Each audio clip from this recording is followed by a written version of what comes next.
You at our 30th Bath readings.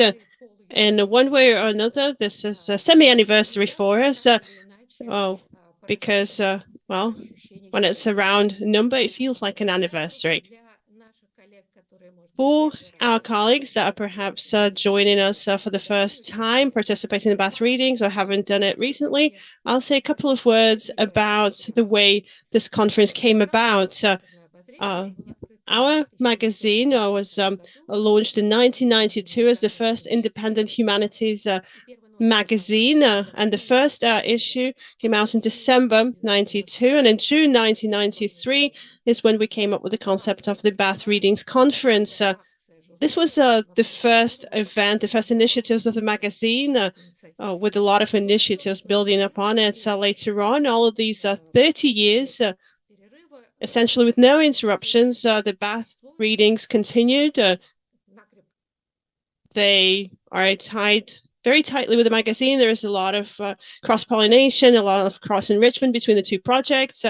The goal of the magazine and of the Bath Readings Conference, right from the beginning, was to try to integrate Russian humanities research into the global context, to expand our concepts, to look into our own traditions, and to take in international humanities trends. And these are the goals that we continue to pursue at the next level of our existence.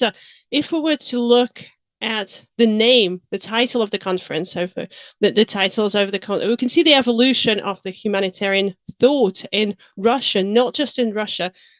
The first Bath readings were called The Paradoxes of Literary Reputations. And the 30th Bath readings are entitled The Cultural Anthropology of Borders in Modern Societies. When you compare the two, it starts to come together and make sense. So the trend, the evolution that the project has undertaken. I would like to begin by thanking all of the participants that agreed to join us to make their presentations during these very challenging times. We used to hold these conferences offline, invite guests from all over the world, and for reasons well known, this is no longer possible. But I'm really happy to see that we have people connecting from all across the globe. The key goal of the magazine is to overcome isolation, and at this stage, it becomes even more relevant than it was at the beginning of the 90s.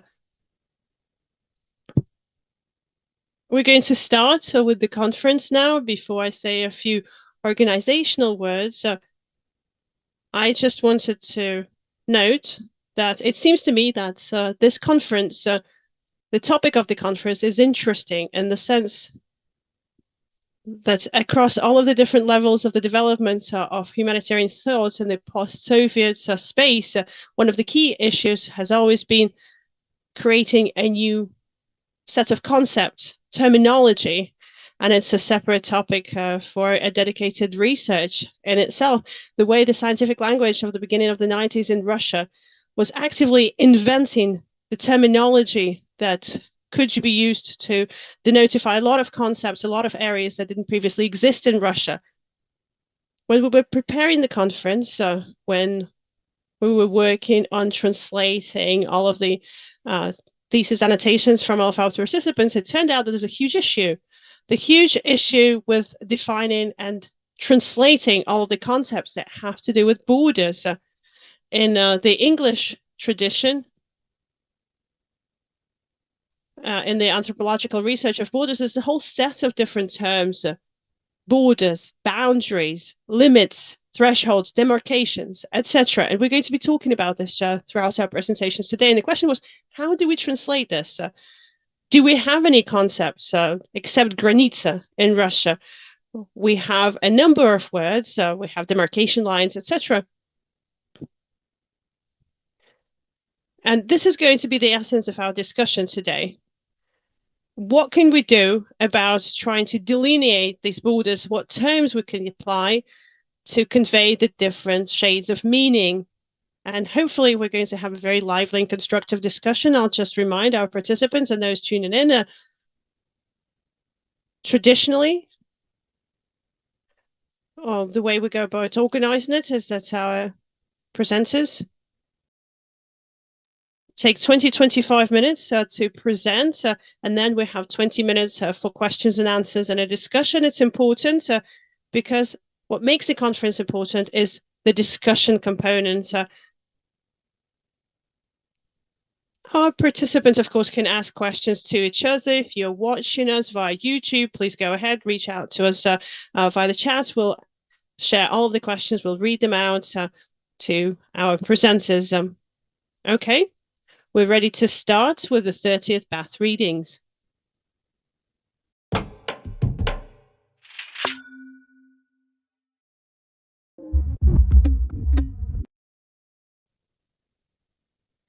Are we ready? We are going on air. I'm happy to announce our first presenter, Boris Grice, European Graduate School, Switzerland, Borders of Protection. Boris, the floor is yours. Please unmute your microphone.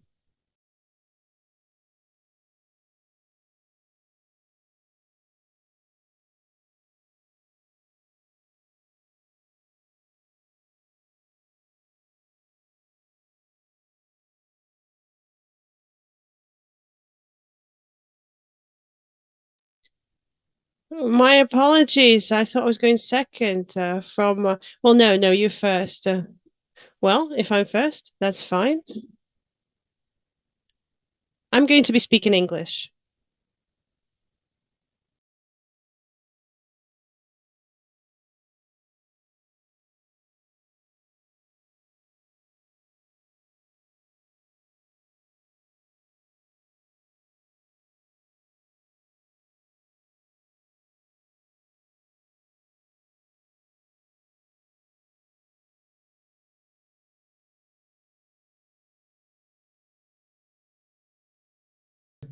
One substituted theology by combination of technology and politics.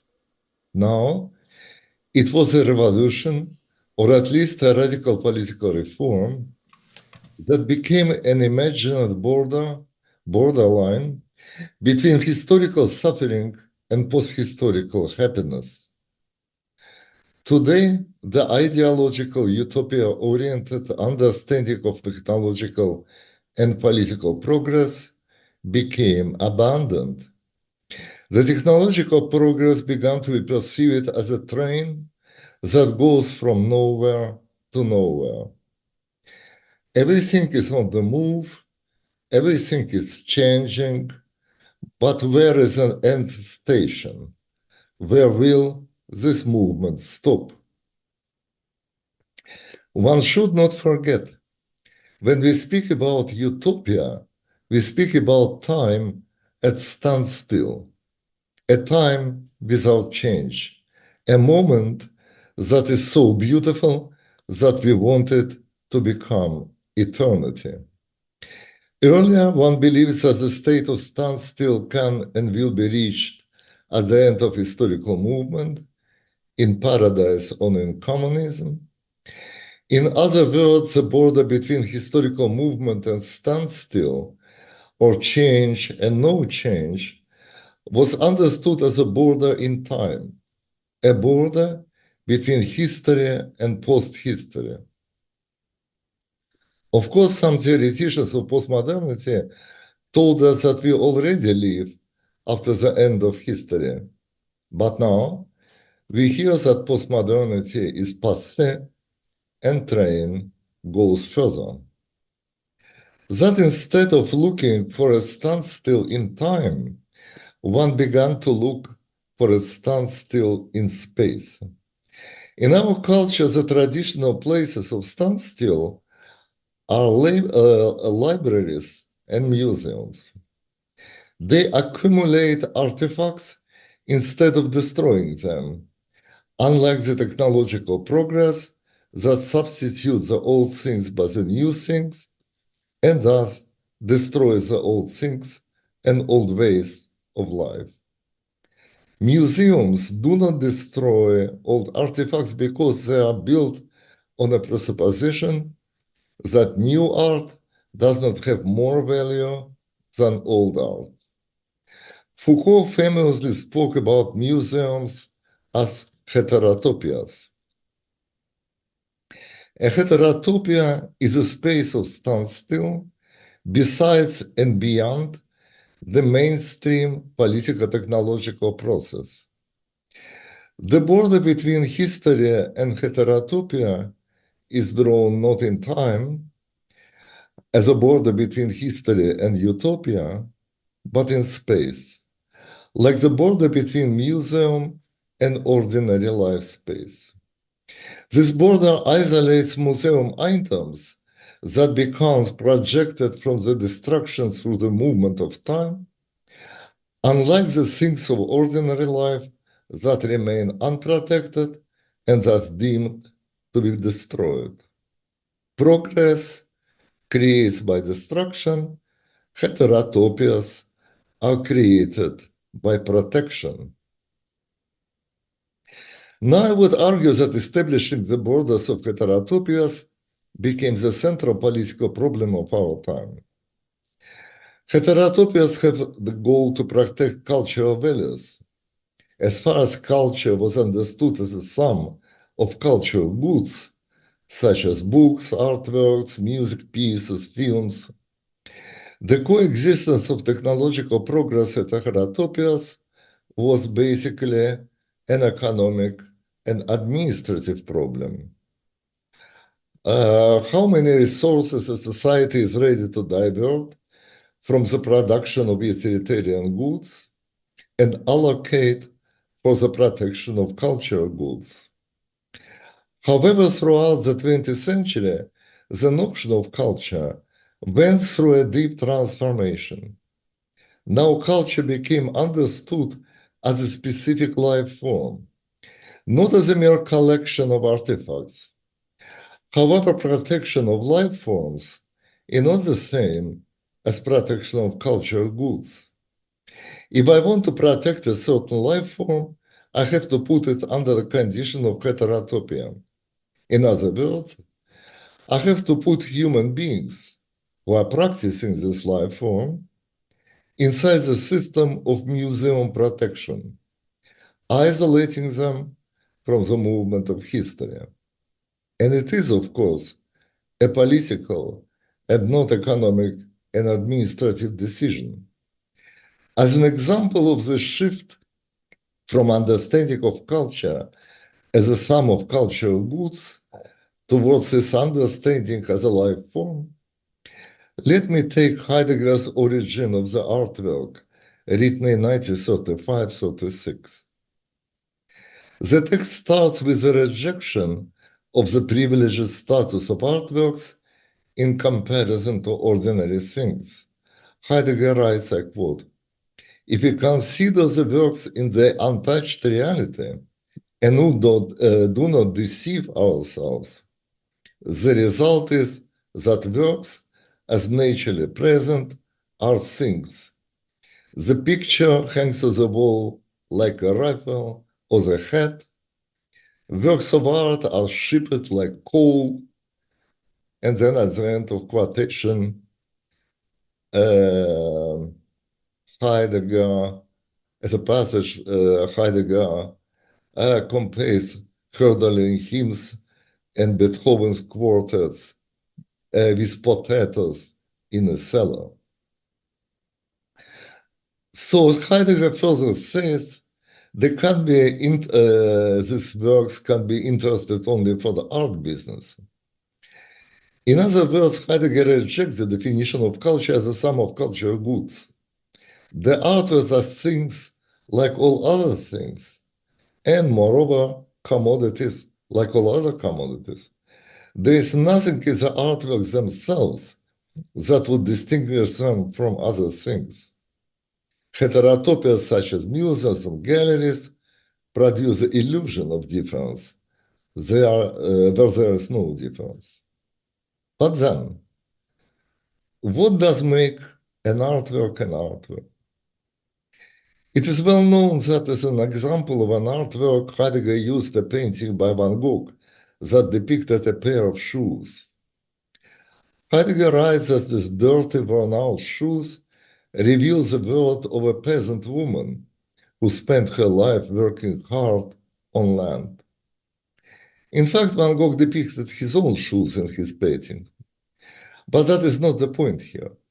For Heidegger, these shoes opened up the gates to the world of peasant life, in which both Van Gogh and Heidegger had also participated. Van Gogh went through the fields in a search for motives for his paintings. Heidegger lived in a village. Both Van Gogh and Heidegger shared with a peasant woman the same work of cultivation of earth, and thus belonged to the same culture. It is this culture, this life form, that is the origin of the artwork, and actually in itself is an artwork. When we are living inside a certain culture, that means that we are living inside a certain life form, inside an artwork. A painting like Van Gogh's painting only reveals this life form that otherwise would remain hidden from our view. However, this revelation is valid only insofar as the life form that it reveals remains our own life form. That is why for Heidegger, preservation of a particular artwork does not mean its mere conservation or restoration. Rather, it means preservation of the way of life that became manifested in this artwork. Only in this case, Heidegger writes, creation and preservation of the artwork belong together. That is decisive intellectual move that Heidegger makes here. The aesthetic value becomes transferred from an individual artwork to the life form that is revealed in this artwork and has produced this artwork. When a particular life form comes to its historical closure, the artworks that relate to it lose the status of artworks and become mere things. Heidegger insists that such a closure is irreparable. Only once a cultural world disappeared, it cannot be brought back to life. The transfer of the aesthetic value from the cultural goods towards the human life forms that produce them reminds one of the transfer of the aesthetic value from the individual animals towards the nature environments. We have here to do with the self-aesthetization of humanity that follows the aesthetization of plants, animals, and fishes. Aesthetization that is at the core of contemporary ecological movement. Aesthetization of living nature started already with European zoos that presented individual animals of different species. These zoos functioning like museums and libraries. It is absolutely the same structure. They wanted to be representative and produce an overview of the world fauna. However, later, people began to realize that the different species require the different ecological environments for their natural survival. Animals taken out of their ecological niche lose their identity. Thus, zoos become substituted by national parks, in which the life forms of different animals began to be protected from technological progress. The contemporary ecological movement is not scarce as an attempt to turn the whole earth into a national park. But why? They say that otherwise the world will lose its visual diversity, its richness of forms and colors. In other words, the answer is an aesthetic one. The answer is aesthetic diversity. There is no doubt that protection, looking for a protection of cultural diversity against its homogenization through the technological and social progress, is analogous to protection of biological diversity. It is, as I said, aestheticization, self-aestheticization based on a certain taste. The taste that prefers diversity to monotony and difference to repetition. In other words, is a taste that prefers products of pre-industrial manual work, including agriculture, to industrially produced goods and tools. Often these projects take a form of agricultural communities. I mean now the artists that realize the artistic project through a creation of agriculture community, very much in Heideggerian manner, understanding culture as an extension of agriculture and agriculture as art. But there's also artisanal communities that practice a pre-industrial type of manual work. Now, very often, these projects are protected and supported financially from different political institutions. The turn from the protection of cultural goods toward the protection of cultural spaces makes today's art political. Care about a particular culture becomes a care about a certain political economic order under which this culture originally functioning. Indeed, not only some artistic groups, but also some European states, like France or Italy, for example, subsidize the agriculture to protect the culture that is experienced as being inseparable from traditional French or Italian food and wine, and also to keep the traditional view of the landscape of these cultures, of these countries. Additional sort of traditional urban spaces, also in Spain and Germany, become protected and certain lifestyles become financially supported, also with a goal to keep intact certain cultural spaces with a distinct mode of life. But when we speak about protection of cultural heterotopias,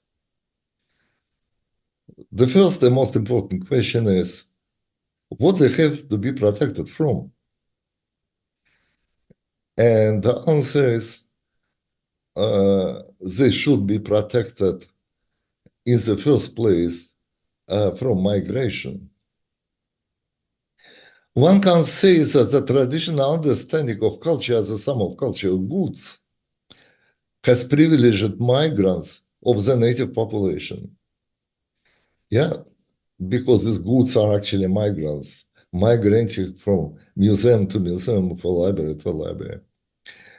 Whereas a new ecological understanding of culture as a cultural space or cultural niche privileges the native population vis-a-vis the migrants. That is why migration is a focus point of many contemporary political discussions. We know that liberal ideology practice supports migration, or at least tolerates them. What is interesting to me is a left and right-wing opposition to this liberalism. I will need like another 5 minutes to speak about that. To better understand this difference, especially difference between right and left, It is helpful to look at the analysis of migration in T.S. Eliot, that T.S. Eliot undertakes in his notes towards the definition of culture, 1948. Similar to Heidegger, Eliot rejects the understanding of culture as a sum of cultural goods. He understands culture as a kind of ecological space. And then speaking about migration, Eliot distinguished between two types of migration. Earlier, the individual tribes and small ethnic groups, he writes, migrated in their entirety, so that they brought their culture, their way of life with them. In other words, the people were migrating together with the cultural space. Partially, it happens also today. And so we have two types of protection of this kind of cultural spaces. One type of protection, left-wing protection, is protection from the Western type of colonialism. That is a very typical left-wing political agenda, but also protection of cultural minorities that build for themselves some areas of local culture in the Western culture, in the USA, but also in Europe, protection these cultural areas and communities from its suppression by the majority culture. However, as Eliot writes, today migration does not happen primarily on the level of the whole folk.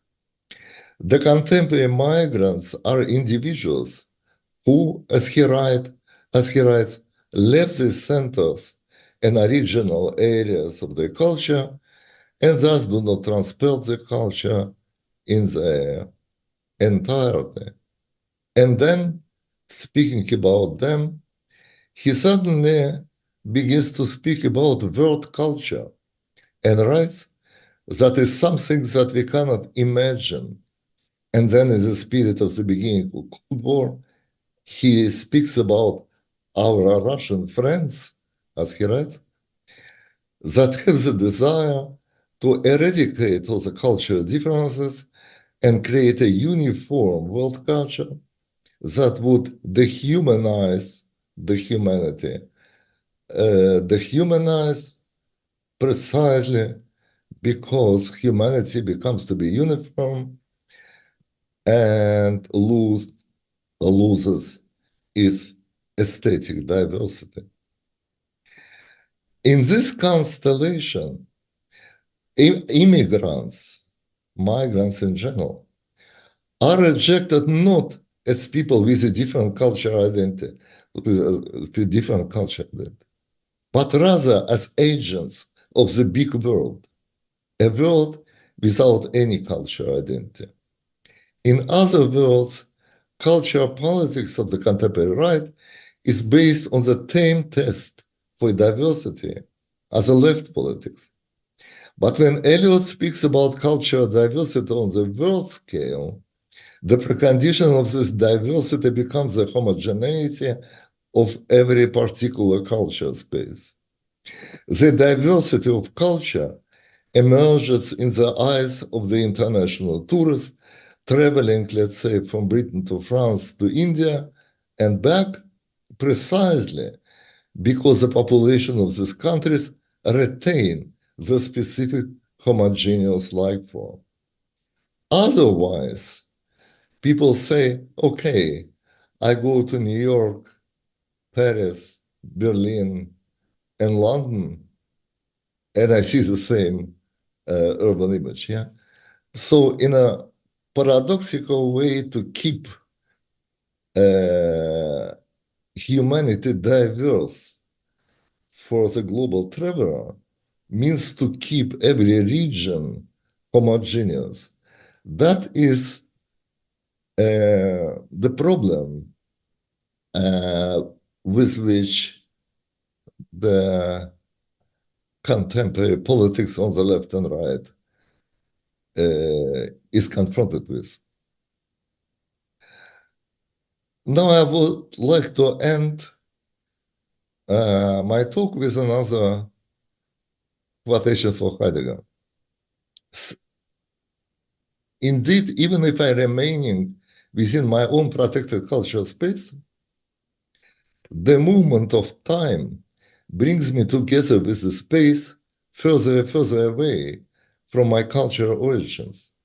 I migrate in time, even if I do not migrate in space.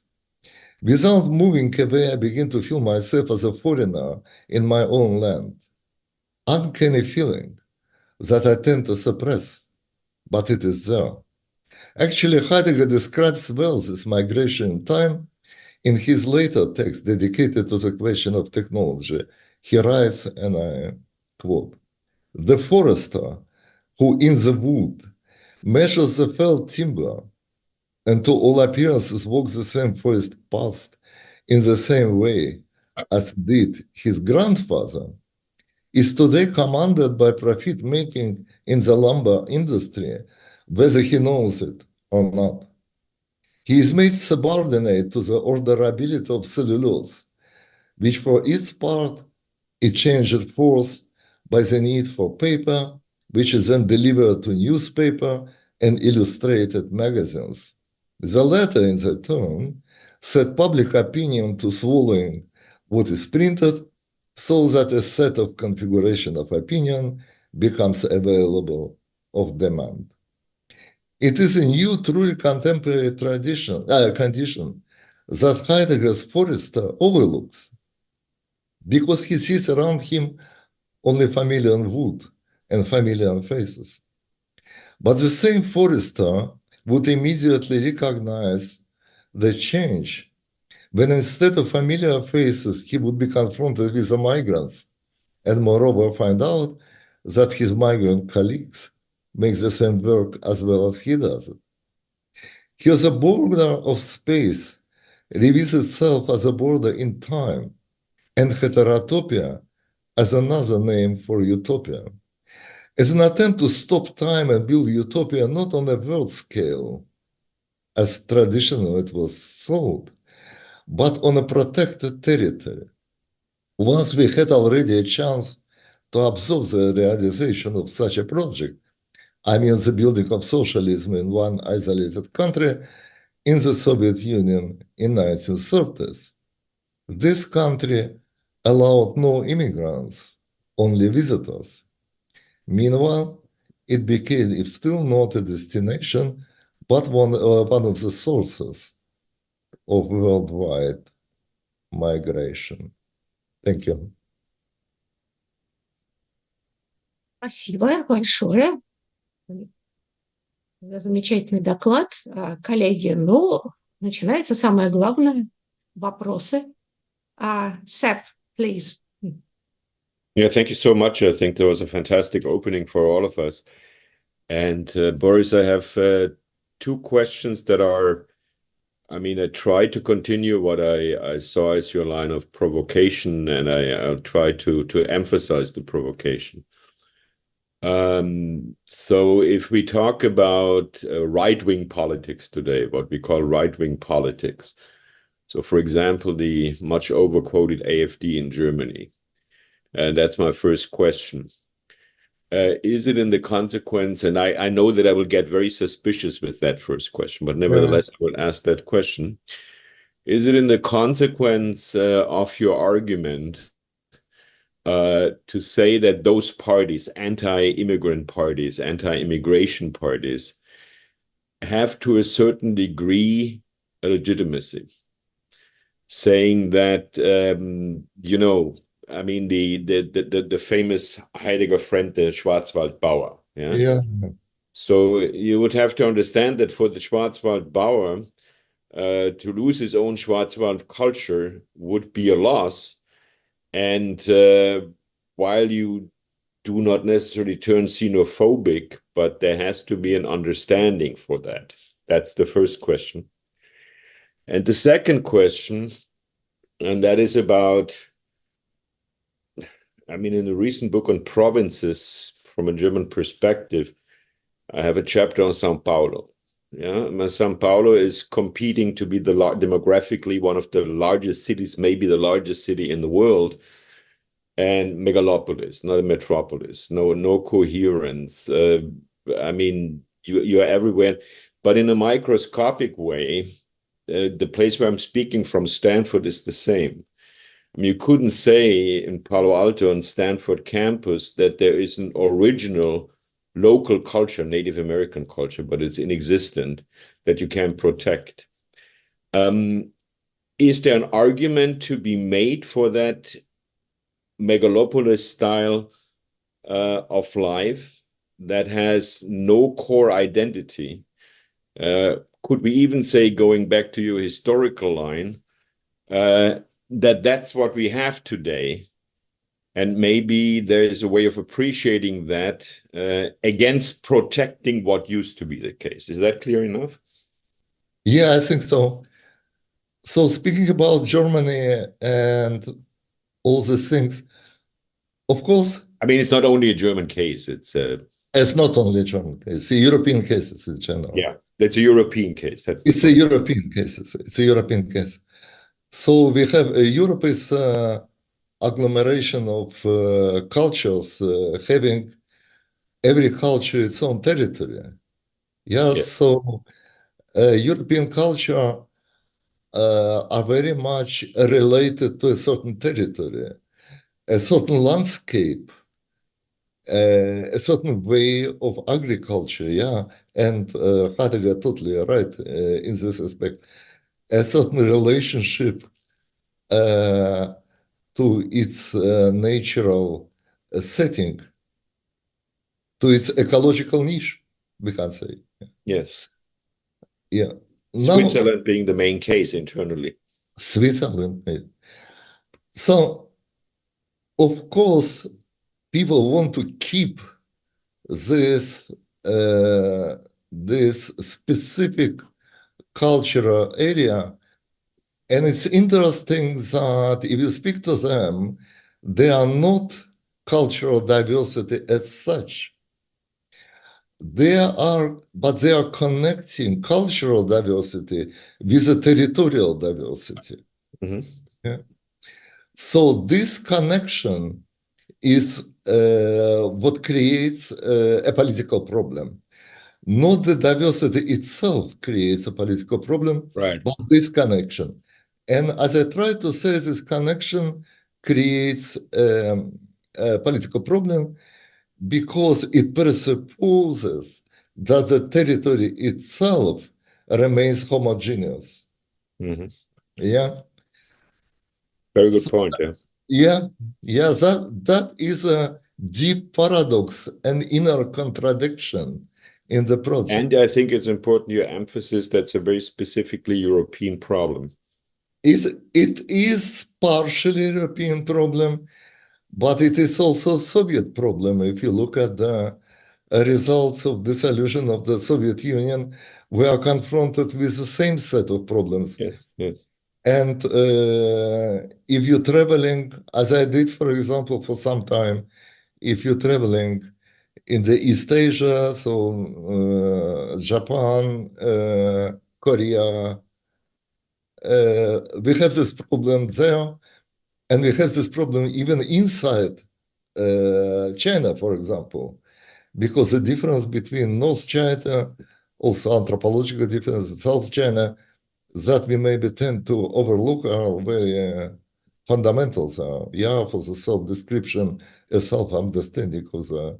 So it's a European problem, but not only European problem. Sure.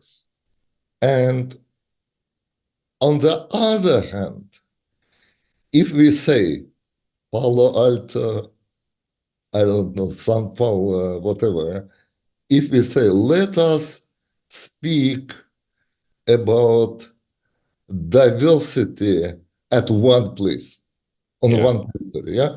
Because if you enter, I was teaching these places like Rio de Janeiro and so on. So if you are there, then you experience this diversity at one place, in one space. Also in New York, of course, where I was teaching very well. Yeah.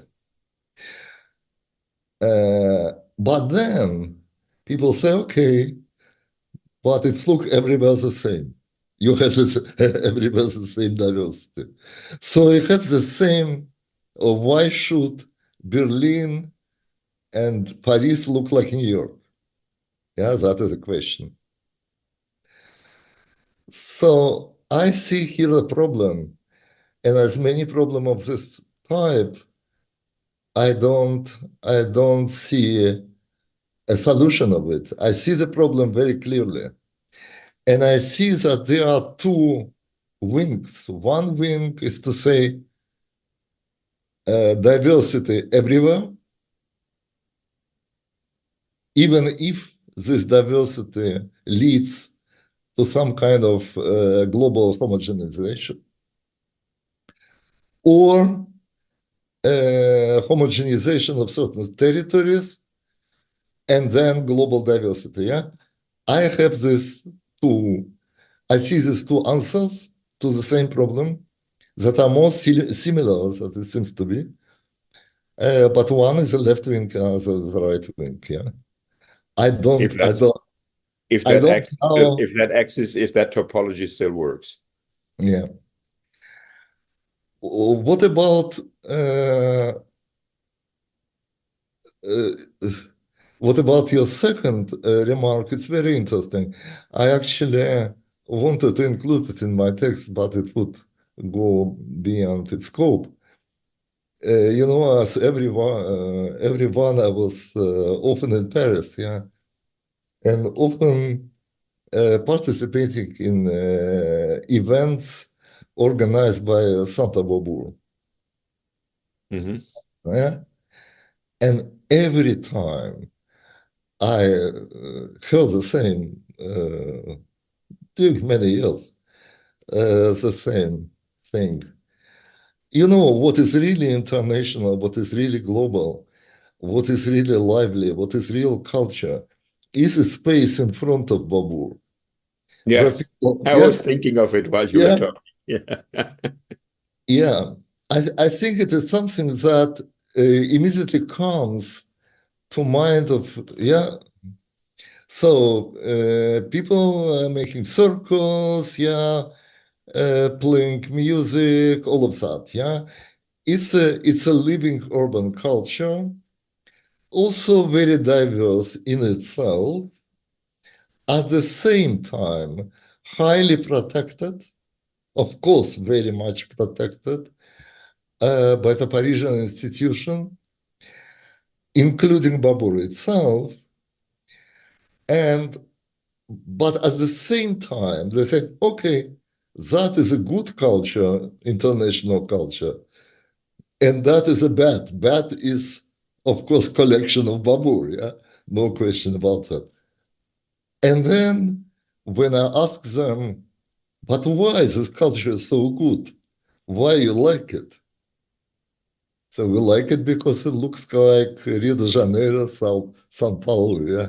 So it's a kind of quotation of diversity inside a relatively stable, homogeneous culture. As such, it is a kind of a rebirth of the zoo.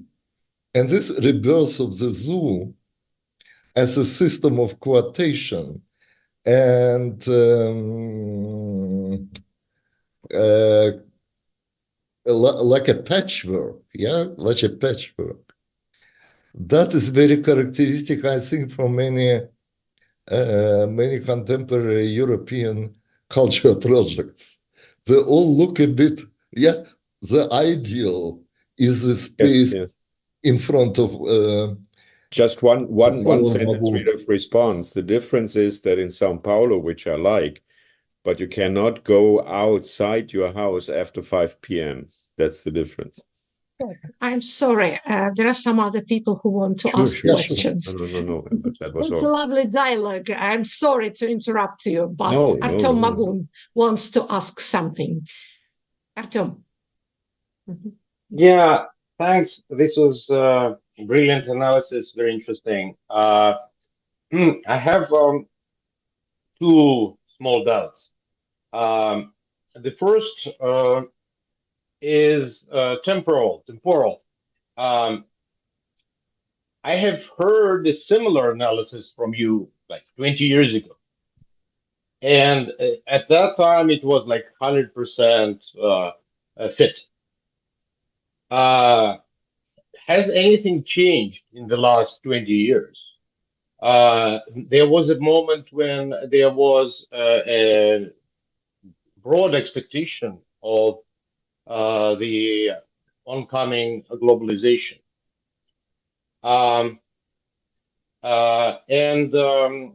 Now it seems that this globalization has stalled. And there is less and less impression from not from the art spaces. On art spaces, you're 100% right, but from the normal cultural spaces, that they are not being loved. They are totally like conservative and preserve like whatever problems and whatever inventions had existed before. And of course, the political mood from the left and from the right is conservative. There's left conservatism and right conservatism. Again, this is close to what you're saying. But the result is that where is this homogenization? It's only in the contemporary art. And that simply means, in my view, that the contemporary art stops being relevant. That's it. It's bad art. That's the first question. The second question, more narrow. You are emphasizing the ready-made style of art, the art focused on things, but there has been in contemporary art the no less important tendency to the destructive art. I would name, for example, Gustav Metzger and a large number of artists who destroy their works publicly, or who didn't make documentation for their art. Performances that are conceived as ephemeral. So aesthetically speaking, this is just one tendency. So these are my small doubts, but thank you very much again. Well, I don't remember so very well what I said 20 years ago, but when I ask myself, we have 2024 now, yeah? So minus 20 years, I can imagine where I was 20 years ago. And so I can imagine what I said at that time. I didn't say the same as today, probably, because I gave a couple of lectures speaking about diversity and uniform, and speaking about socialism in different forms, from Soviet socialism to national socialism and other forms of socialism as a desire for a uniform. A desire for a uniform that you see, for example, in Ernst Junger and also in the Russian avant-garde, Rodchenko, yeah, and so on and so on. So I was speaking about left-wing communist socialist desire for a uniform, which is basically, of course, religious desire, because church is based on the uniform and also army is based on the uniform. So it is a kind of new feudal desire for a uniform that is opposed to the bourgeois liberal concept of diversity. Of course, today socialism is over. Nobody wants a uniform anymore, yeah, in any case. If you look at science fiction movies, it's always a fight of diversity against uniform. So this evil empire, yeah, It's also uniform in the Soviet Union. Okay. So uniform is negative, but uniform disappeared. And so instead of confrontation between diversity and uniform, we, as I tried to explain it today, have different kind of confrontation. Confrontation between territorial diversity, so diversity of homogeneous territories, or diversity inside the territory. We have two different types of diversity, and not an opposition between uniformity and diversity as it was before. Now, speaking about art, it is a specific problem, and I don't want to go into it now. And this unwillingness to go into it now has to do with art in its traditional way, in its traditional understanding, losing its cultural value. Yeah. When I was living in New York and spoke about art, people meant Beyoncé and Taylor Swift, yeah, as artists. So arts in a traditional sense lost their cultural value as a house position. Of course, a lot of things happen there. Of course, they can come back. People, yeah, it's all in waves. Yeah, something go away and then comes back, but it's not the same. However, there's one remark I would do, even if I take too much time, but it is short. Speaking about migration, speaking about coming back, especially in the 80s, as I came to Germany for the first time, emigrated to Germany at the beginning of the 80s, in 81, I was always asked when I will come back. Will I expect to come back? And it is, so the presupposition was that every person has his or her place in the world, which is a native place, and at some moment can go back. Of course, now we know that migrants do not go back. So they are coming for the place that doesn't exist. It may be future. It may be future anti-utopia or whatever. In any case, it is a place they cannot return to. And that creates a completely different relationship of the migrants to space and time, the relationship that I tried to describe in very vague terms in my speech, in my talk. Okay, that's the last question by Claudia Smola. The short question and the short answer, please. Yeah. Okay, I'm not sure that you can hear me. Yeah. We can. Just a small a question, maybe a kind of clarification. You said that ecology and the protection of animals it's all about a kind of aesthetic order, or maybe it sounds a bit simplistic for my mouth. Maybe I misunderstood you, but I ask myself, if you say this, if you don't, or we don't reproduce this this dichotomy, this separation between culture and nature, which is the object of massive criticism within the new materialism in the last decades. Maybe I misunderstood you, Boris, but I would be thank you for a small remark on this question.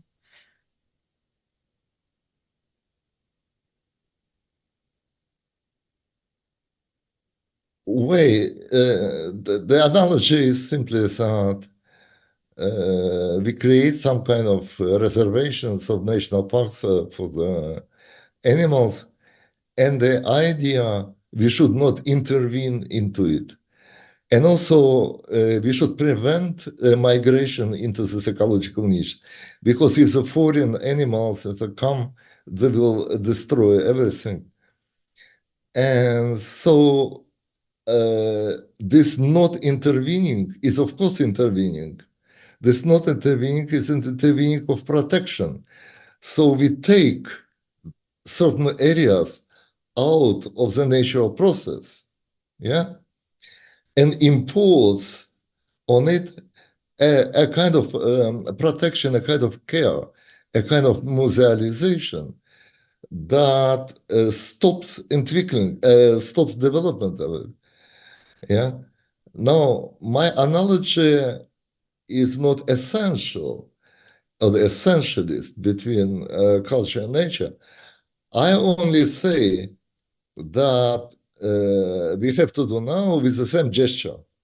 Let us go to certain European areas like Schwarzwald, yeah, whatever, and isolate them. Yeah, let people there live their traditional way of life, prevent immigration and prevent development, historical development. So the gesture of protection is similar, not the structures themselves. Спасибо. Очень жалко прерывать дискуссию. Я Tim, I was so sorry to stop this discussion. I'm pretty sure that there are a lot more questions, but unfortunately, we have to go on. Well, we will have more time for questions and answers. Boris, thank you very much for such a great beginning of our section. And thanks to everyone for this lively discussion.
We are on air again.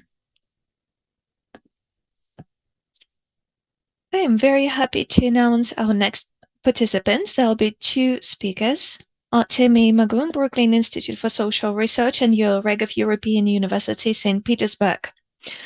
Their talk will be dedicated to transgression and overcoming, ontology, ethics, and economics. Yes. Thank you very much, Irina. Thank you very much, dear colleagues. I'm very happy to see all of you, and I'm very happy to be part of this conference. I'm very happy that this conference is held this year, although in a new format. Arseny Kumankov has kindly agreed to take part in our talk too, but he does not bear any responsibility for what he is going to read out. The text is entirely ours. The text is called Bathroom Chat. It's a transcript of a chat that has actually happened.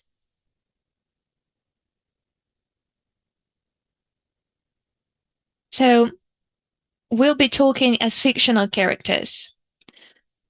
The participants of this chat are Artemidoros, Manula, and Julius. So I am playing the Artemidoros character.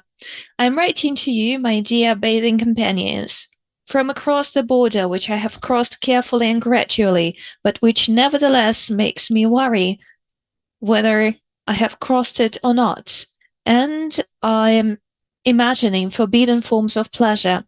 All this in spite of the fact that beyond this border there is nothing different, but only the forgotten and settled dreams of others. Perhaps the most interesting things are in the borderland, but even there, with few exceptions, there is nothing unusual. Remember how one of us can constantly add temperature in the steam room, and somebody can't stand it, but still some others show a sporting spirit and endure the heat to the end. And all this even before the notorious brooms were considered the quintessence of Russian spirit. I'm Artemidoros. Sorry, I'm Manula. Many people consider Novichok to be the quintessence of the Russian spirit. Not funny, Manula. What do you even remember about the Russian spirit? So in Thomas Mann's Dr. Faustus, also written abroad, the author reflects on how his generation wanted to cross all borders and make a breakthrough to escape from their isolated provincial world. And we all know how this breakthrough was done. It also says that to mark a border, it means already to cross it. Since neither this generation nor Mann himself had any political progressive program, the breakthrough that he described led to imperial expansion on the one hand, and on the other to a dangerous transgression of aesthetic taboos. Moreover, the aesthetic transgression is experienced as a terrible damnation, like the loss of innocence. Somewhere in the book, Mann's hero writes music for Dante's Inferno, and the narrator accuses both Dante and the hero of unacceptable sadism towards victims.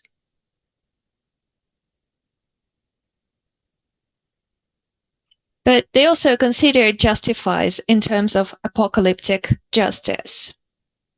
In general, transgression as a fantasy rather reinforces existing boundaries. But as for our time, we observe a gradual subsidence of sacred boundaries, taboos, especially when we are talking about overcoming them. Thus, transgression can have two polarities. Our culture, for example, is based on repeatedly lifted taboos on sexuality, violence, indecent behavior, etc. So it is either transgressive in its essence or desacralized and profane. Still, perhaps at some point the lifting of the taboo opens the door to something monstrous. And the prohibition itself tempts the subject to commit a criminal act. In recent times, we have seen both suspicions of secret sadistic crimes brought against decent people. Both the object and the subject of the fantasies here transcend the boundaries.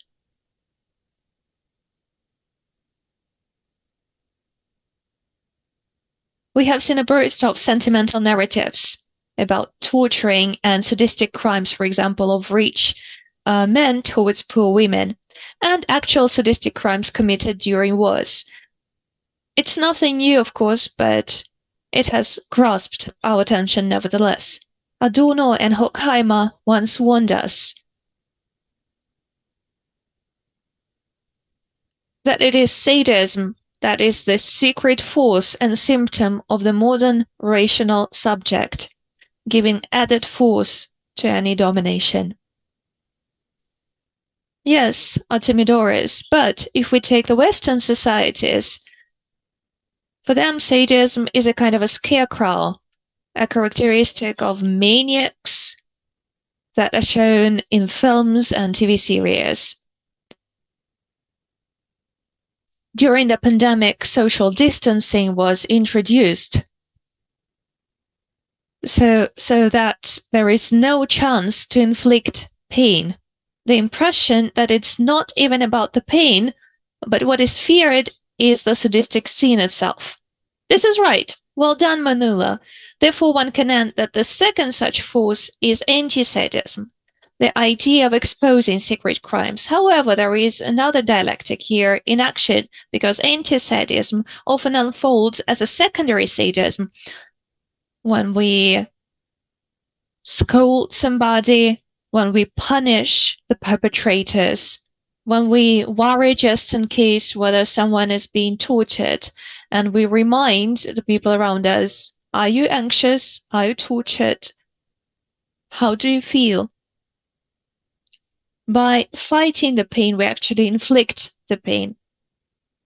The contemporary people are bombarded with disturbing adverts or clickbait notifications, which hurts our feelings. This is an extended version of the sadism of the culture industry, which Adorno wrote about. So transgression itself leads to sadism, and it's not that just sadism as it is a form of transgression. Julius, why do you think this is it is sadism, this negative, punishing passion that overcomes our natural piety towards the other? Why does it so abundantly satisfy our need for crime today, defining both the format of the heroic act and the abhorrent evil? Is there any inevitability to it, or is it just about the violation of the canons, even simply because they are there? And if we strictly forbid tender, not sadistic life, will it be tenderness that begins to shock and attract us? I think that to begin with, we need to formalize the very notion of sadism. For now, it's too abstract. And I think what is key here is the distinction proposed by Gilles Deleuze, that he suggests in the representation of Sacher-Masoch, between two types of perversion. Pervert is somebody who finds the way to realize the impossible desire. Deleuze's main discovery at first glance is pointing out that the immanentization of the impossible can be produced not only by double transgression, which is the central protocol of sadism that defines its essence, but also by the simultaneous holding of two incompatible worlds. So the main thing is to stay in this area of the possibility of the impossible. It can also be defined as the center of the religion of epiphany. For Zizek, who is on the other pole of the political spectrum, the possibility of the impossible becomes also a key term for his philosophy. So I think for contemporaneity, the possibility of the impossible is the ontological desire. So Deleuze shows that the spirit can be realized and implemented here through masochistic resonance. Cool. And what is double transgression and going beyond the exiting?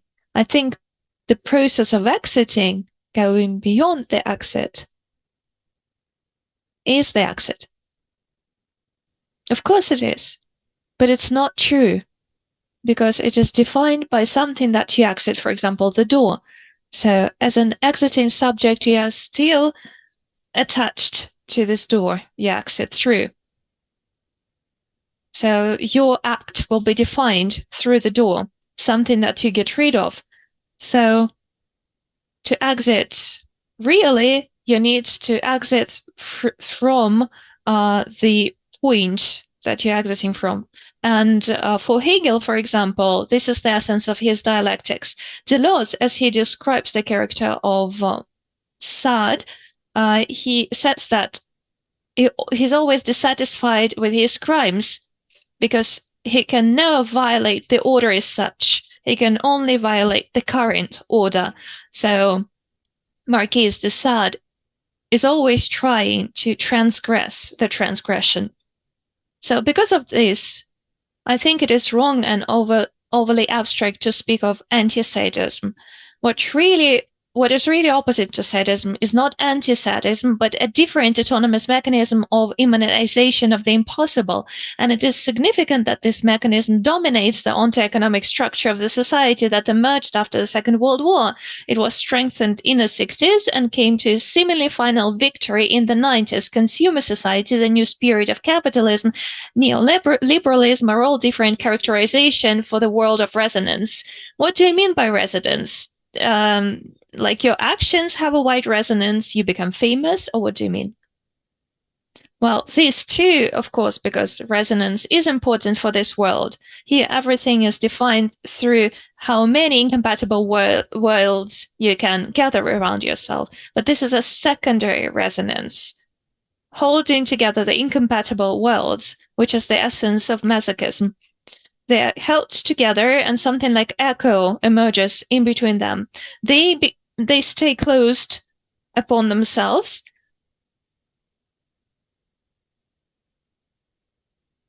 Still, these incompatible worlds can be held together through multiculturalism, all of these phenomena. Like all of these worlds remain, they retain their existence. The world of resonance is this world exactly. The sadistic world is about breaking through, breaking things, going through things. For the masochistic character, the most important thing is to remain in this echo state. What matters here, in addition to that, is that what we are dealing with in the recent years can be characterized as a transgression uprising. It starts in theory, in Badiou and Zizek's theories in the 90s, and then over the last 3-4 years, it is increasingly unfolding in real politics and history. The return of transgression from the point of view of the world of resonance seems to be an inexplicable awakening of the long past, a return to the past, which within the framework of ideological manipulation, and it is artificially aged. It is important that this ideological agent is often accepted by both enemies and supporters of the transgression rebellion uprising. So some think that transgression is a well-forgotten regression, and you don't think so. Right. To understand what is happening now, we first need to understand that transgression is not a lapse into archaism, it is an alternative modernity, or rather the classical modernity that dominated before the Second World War. This, however, is not yet sufficient to answer the question about the appeal of transgression. And again, this assumption is that it's just the appeal of the repressed. I think it's too simplistic. To understand this attraction, we need to answer the question of what endured the seemingly total and irreversible victory of resonance in the second half of the last century. In its essence, resonance and transgression are neither better nor worse than each other. However, and this is also true for Deleuze's theory, resonance seems to have a certain surplus value. In the place of one, there are two, and it is the clarification of the nature of this binarity that is central. Masochism and sadism seem to be opposed phenomena. And Deleuze is on the side of Mazakinism. So for Deleuze, what is important is this binary opposition. It is the clarification of these binary opposition that is central. In Deleuze's philosophy and in the Soviet cinema of the 70s and the 80s, these are two guiding threads for untangling this knot. The point is that at the same time as the man of resonance mode of existence, another anthropological type emerged in reality. The man of sign, or the man of destiny. Unlike the man of resonance, the man of the sign lived not for the sake of the something new or for the sake of the immanent impossible, but for the sake of knowledge. So the person of the sign, the man of the sign does not produce anything. And this knowledge is also very specific. It's the knowledge about different signs and symbols that impose themselves on them. Okay, so there are two kinds of people of resonance and people of signs. Is there such a thing as a person of transgression? Or are there only these two types? Yeah, of course. The person of transgression is, I think, the most easy to understand. This is just the hero that goes till the end. For him or her, the main thing is breaking through.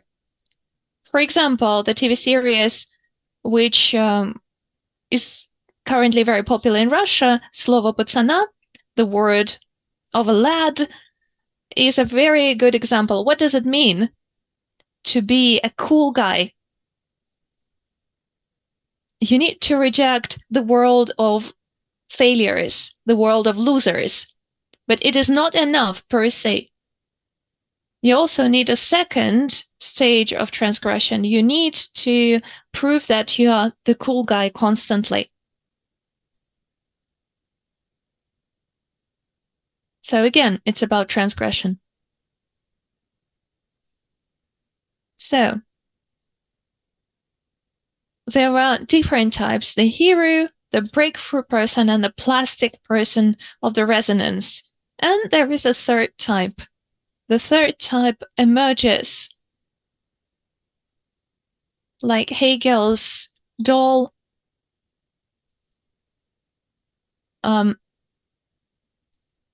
which hints at being the man of the resonance.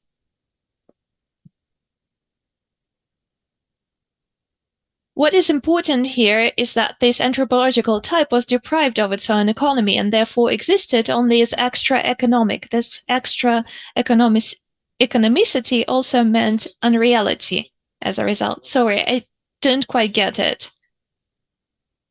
What is the problem of the people of the sign? They didn't get enough signs. They don't have enough signs around themselves.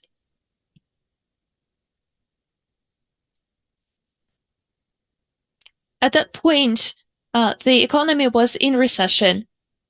And further on in the 60s and the 70s and in the 80s, the situation got worse and worse. That was still the society oriented at the economy, however bad it was at the time.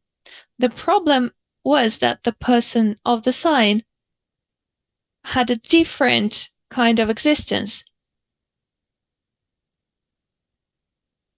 We perceive it within the current distribution of the real and unreal as something not serious.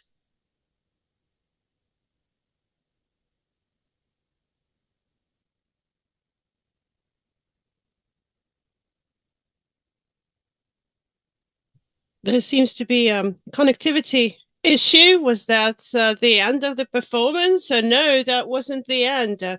Yoel got disconnected and now he seems to be back. You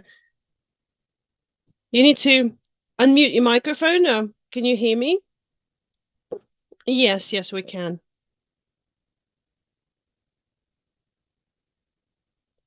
Reality pushed me out, but I made my way back. It's important that the man of the sign, it's not a serious person that produces nothing, that's not creative. Even though they create something, generate something, it's very secondary to the sign. And there's a characteristic quote from Arkady Ignatienko from the Saigon movie. And Arkady said that there's a crisis of the Saigon culture, the culture of the 60s, 70s, and 80s. And this is a very complicated matter. The entire culture, any act exists when it's applicable. If you write a book, you need to publish it. If you're making a painting, you need to present it to the viewers. Through audience, you get the feedback that changes the author, because without that, it's all dead. And then it's all fragmented and existed in disparate fragments, and there is no bigger picture. These people of the sign, myself and others, we know that when everything was done, it was all done to be set aside in your table drawer. You might get lucky, but there would be no practical applications because there was no culture. There was no economy that I was talking about, and nobody was tuned in the cultural circulation. And so people were isolated. When you start to recognize the new situation after the perestroika, this is the end of the 80s now, you understand what you're doing within society is needed by society, can find its own place in the circulation, it can come back to you. And then there is this question of daily labor, daily work, and it's a catastrophic requirement because people that used to live in a completely different time, in a completely different understanding of themselves as an artist, an isolated artist, now the situation required them to put in a daily effort. It was a crisis. And here it's important that the situation liberated them from the need to create. It's not like there was no official creation, no official art. You didn't have to create anything at all because essentially there was no circulation happening. And it's led to the fact that the man of the sign existed beyond this general economy. The man of the sign created separately. And all of the post-Soviet society was an attempt to exist beyond the economy.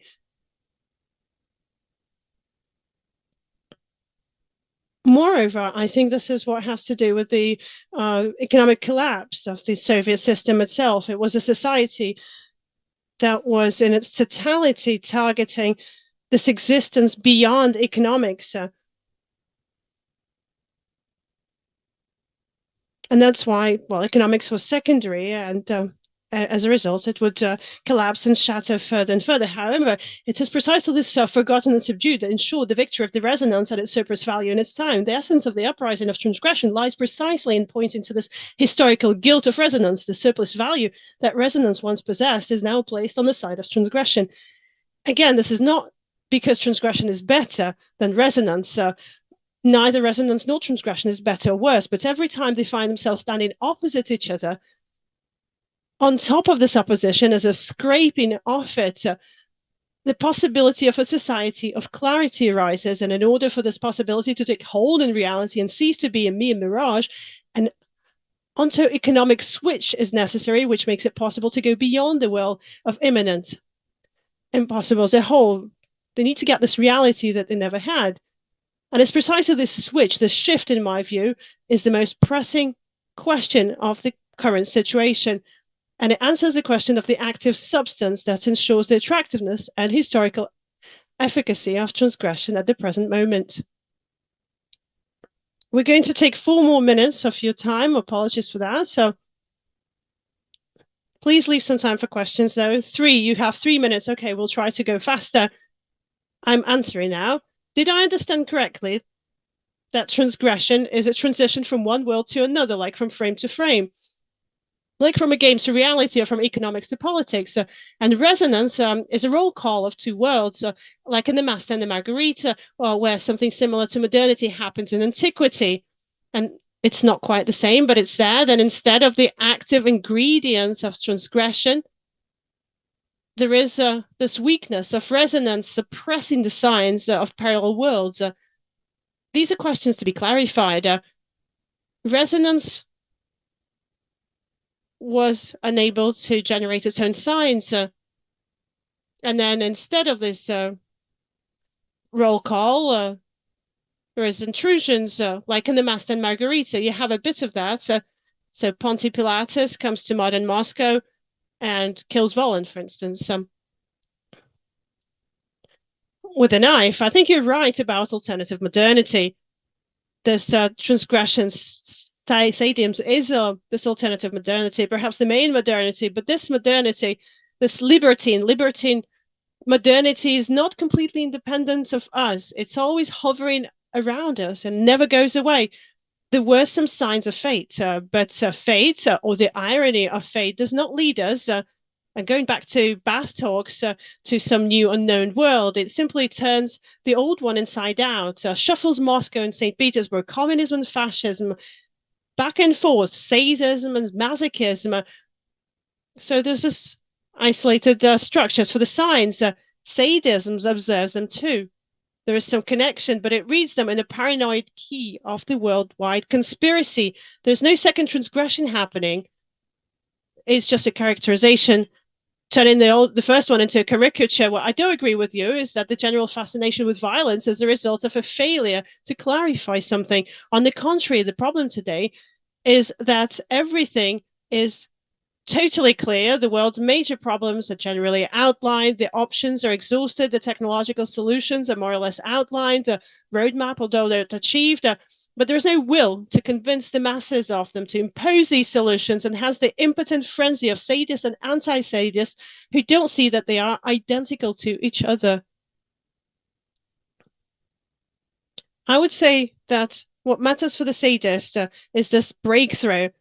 They're not moving from one world to another, but they're breaking the ties, and every new world, they need to exit it. And this is where we came up against the problem. Every breakthrough is settling a new world, and the new transgression order becomes the old one. The sadist tries to resolve this by accelerating the solution. They want to break through more and more, break away more and more, but this acceleration becomes indefinite, becomes eternal.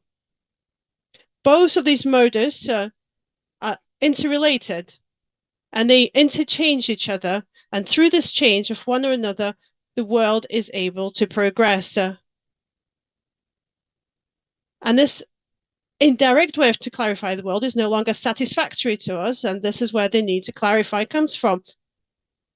That's going to lead to the fact that we're going to stop skipping from this world, and we're going to be able to stay in it, finally.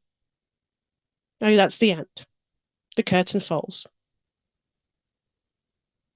Okay, then I suspect, well, that's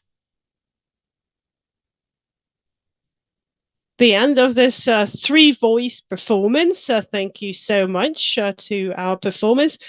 Colleagues, any questions to any of the three of our presenters? Please go ahead. Alexander Skidan, thank you so much. Thank you, colleagues, for this polylogue, a very theatrical performance. It was quite entertaining to watch all of the changes in your positions.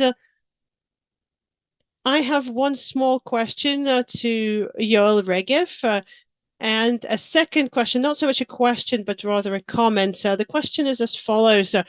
These figures, the man of transgression, the man of resonance, and the man of the sign and man of fate, are they historical? Are they rooted in any specific historical era?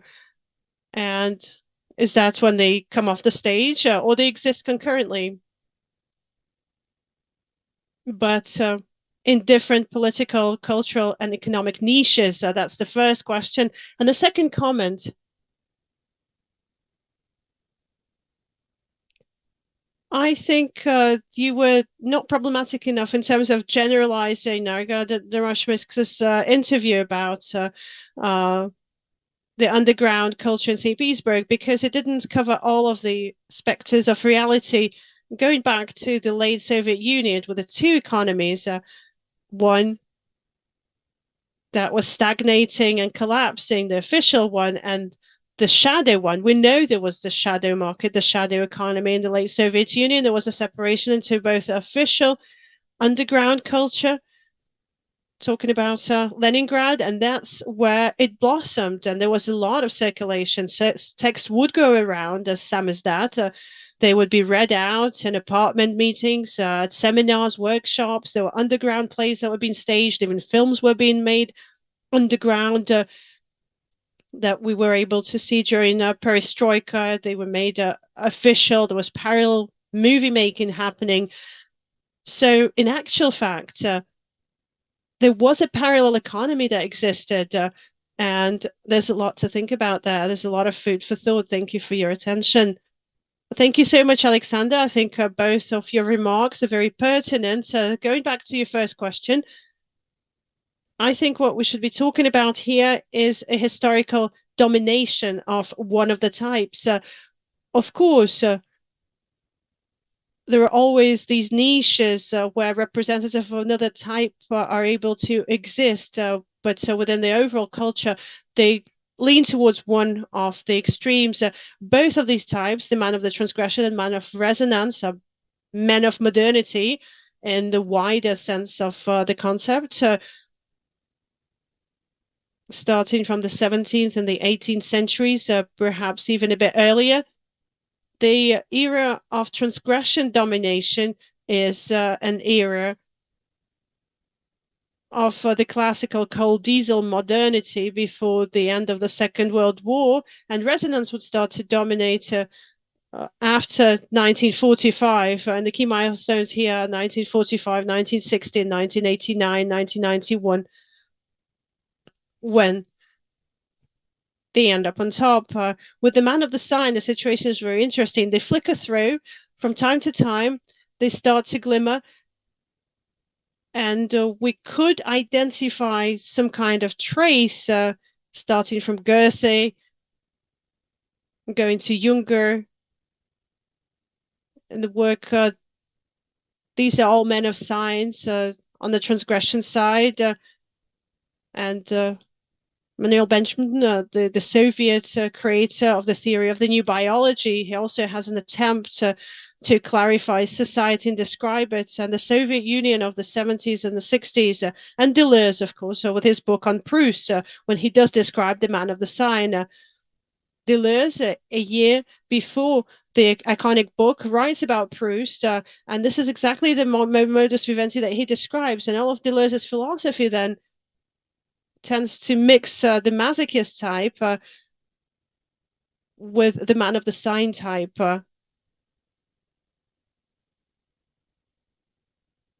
And going back to your second comment, I'll be very brief. Of course, this is very important. Everything it has to do with the underground and the Soviet reality of the 1960s and the 1970s. But it seems to me that, yes, of course, there was a second shadow economy, but Dargo Mishenka, and that's why I think it was important to mention this, he insists on a very important point that the situation overall seemingly liberated you from creating. The man of the sign, it's not like they don't create, they clarify, they follow the signs. And of course, the result of this clarification could be a text, it could be a book. The result has to be there, but there is no pressure. For the man of the resonance, all of their existence, all of their value is defined exclusively by generating some kind of result. For the man of the sign, there is no pressure like that you have to create something, that you have to generate something. And this is where I think it's important to mention that in this situation, and this is what makes the Soviet situation in the 60s and 70s so unique, there was this official liberation from creating. Like, you don't have to go to PE lessons at school. It's like the same for the Soviet man of the 70s and 80s. You got this waiver not to create because there was no point. And you might be creating something, and that's all well and good, but there is no pressure that your value is defined exclusively by what you generate. So briefly, that's what I would retaliate. Any further questions?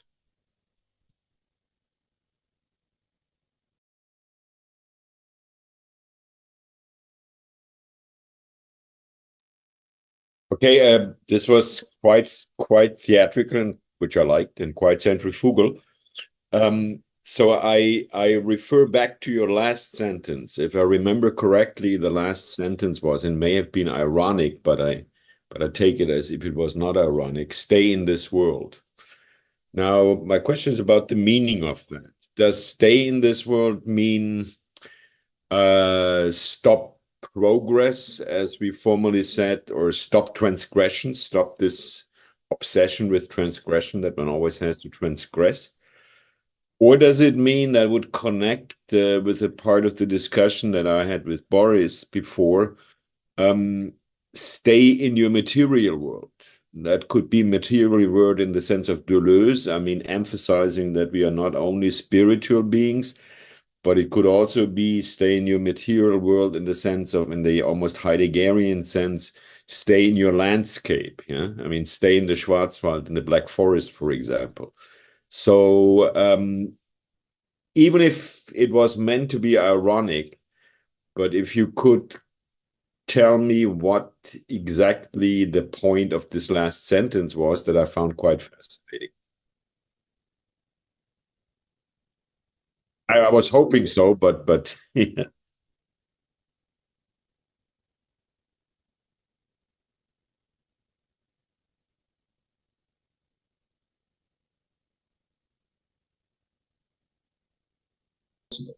In both of its forms, immanently possible as transgression and immanently possible as resonance. And developing, and I think that we need, in order to do this onto-economic shift, developing an ontology, first of all, which will enable to lead this way of life, this way of life of following the science and the clarification of what happens to you, clarification of your destiny, clarification of your fate, and treating seriously these things, you know, fate, destiny, and not inside the theological paradigm. Enabling to create an immanent materialist concept of destiny, of fate, and enabling to create algorithms or protocols of operating with fate, of creating the best possible worlds of given ones. So, in short, yeah. No, thank you. That was terrific. I like the algorithms of fate. Будут ли еще вопросы? Да, пожалуйста, Айтен. Please, Ayten. Thank you very much for this polylogue. It was indeed very dynamic and it posed a lot of questions. I would like to ask one question, to raise one question, and I'm curious what you think about it. I think that the term transgression in the polylogue that you presented can be even more curious if you don't see sadism and masochism as a binary opposition. I wanted to remind us of Freud, who had 3 logical tacts in the unfolding of this opposition, besides the active and the passive voice. There were other voices too. And then sadism, masochism starts to have more modalities. So sadism is not just opposed to masochism. I'm curious what you think about it.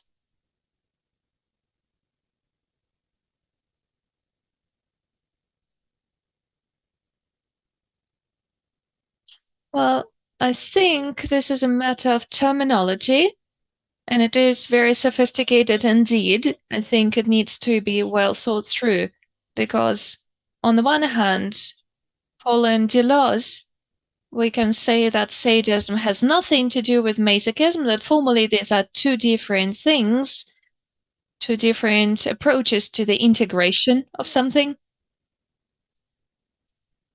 But this is Deleuzean point of view.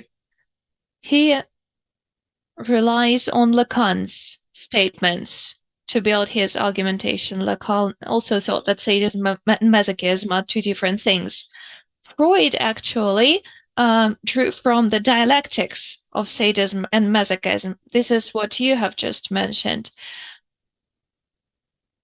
There is something in between, and this is the dialectical synthesis between sadism and masochism. So masochistic subject has higher reflection, so to say, and one can say even more healthy than a sadistic subject.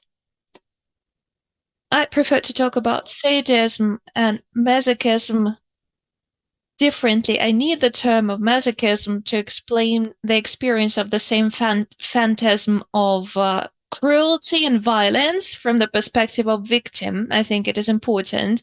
And empathy is also masochism, empathizing with the victim. Yoel, I think, uses these terms completely differently, and I'm going to pass the mic over to him. I'm just trying to explain to our audience that there are a lot of subtleties here that concern the terms we use. This dialect, this polylogue, is just the beginning. I don't think we have a shared point of view so far. But this is all about transgression. Well, I'd love to say that to connect all of these things, we need to disconnect them first. Deleuze juxtaposes sadism and masochism as completely different things, although content-wise, they do have certain overlaps. Pain and enjoying the pain. But Deleuze states that formally these are two different things, and that means that the immanently impossible can actually be made possible, but via different ways. I think that Deleuze actually reproaches Freud because he thinks that for Freud, these two things are not juxtaposed, are not contrasted enough. He sees them as two polarities of passive and active. They are two versions of one and the same perversion, essentially, and they are different just in what comes first and that what follows. Active and then passive, or first passive, directed at oneself, and then acting out, then active. This is Freudian point of view. Deleuze, I think, insisted on something different. He shows that these two things can be contrasted, and this enables us to create a clear dialectics of these two juxtaposed, contrasted forms. Unlike the false Freudian dialectics, which actually traces the two things to one and the same root, enjoying the pain. And now we can ask ourselves the question of how sadism and masochism relate to each other if we begin with contrasting them. And I think that the whole Deleuzean philosophy is an attempt to raise this question. Deleuze hasn't resolved it, of course, because after he comes up with this opposition, he alternates in his books between sadism and masochism, So he just shows us the tension between the two. Dear colleagues, we have a question from our audience. As for the main character from Not Love, Nelюбовь by Звягинцев, how can you characterize the main character? Sorry, I haven't watched this film. Me neither. No, we haven't watched the movie. Okay, then. Okay, hopefully you'll have a chance to watch it. Yeah, I promise you I will. I promise you I will, and I will answer this question. Yeah, you may even add it to your talk. Thank you very much. Thank you ever so much for this extremely interesting intervention. Thank you very much for such a theatrical talk. I really love this format.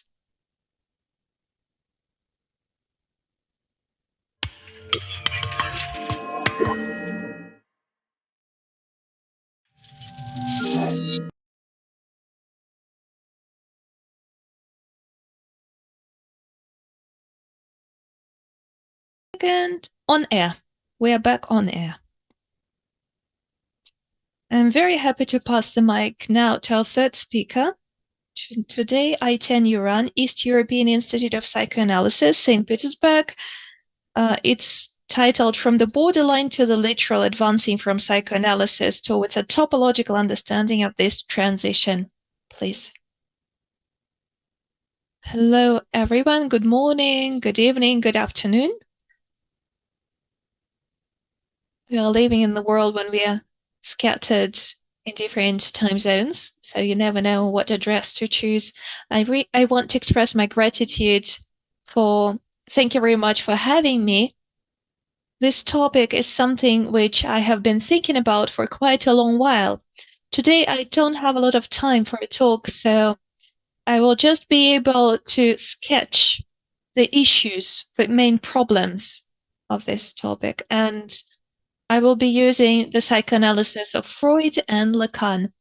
As I have already written in an annotation in 1930 in Das Übermachen in der Kultur, The Inconvenience of Culture, Freud speaks of the boundary, rather the boundary of the self, which he says is very fluid and changeable. Contrary to existing ideas about the stability of this boundary, and the sense of self appears to the subject as something very reliable. The boundaries between self and not self, self and other, self and external world are not permanent. At the same time, in psychoanalysis, it is not we are not limited by stating the mobility or instability of the very idea of the boundary. We can grasp in greater nuances the essence of the spatial arrangement of the border itself. This is something that I will try to do today. I think that Freud's introduction of the concept of urge, Trieb, is one of the fundamental concepts of psychoanalysis, and at the same time as the concept of a boundary between soul and body, between psyche and soma, opens up the possibility of revising the usual spatiality. And every time Freud tries to draw the space of psychic reality, he suggests that we should not start from the boundary, but from the surface. And what is remarkable here is that the surface Freud speaks about is not opposed to depth, which implies a completely different spatiality. Depth and surface is the opposition that comes up every time we deal with familiar space. However, Freud is not so much talking about the relation between the depth and the surface, but about the relations on the surface itself. Freud speaks of, quote, the only layers of the psychic apparatus we know are on the surface, end of quote. In any case, the usual correlations like ahead and behind, superficial and deep, are discarded by Freud. Freud's constructions seek to radically remove representations of the psyche from the constraints of our intuitively imagined space. This is a very interesting subject which is related to the topological conceptualization of space, but it also has certain ethical implications. Freud is extremely close to the topological conceptualization of space, although, unlike Lacan, he doesn't directly refer to topology, but it is topological landmarks, not topographical ones, that transform the ideal boundary. This kind of spatiality cannot be attached to specific localizations of the three-dimensional space that we know. And thus, what is crucial here is the departure from any idea of a ruler, of a measure, of a distance.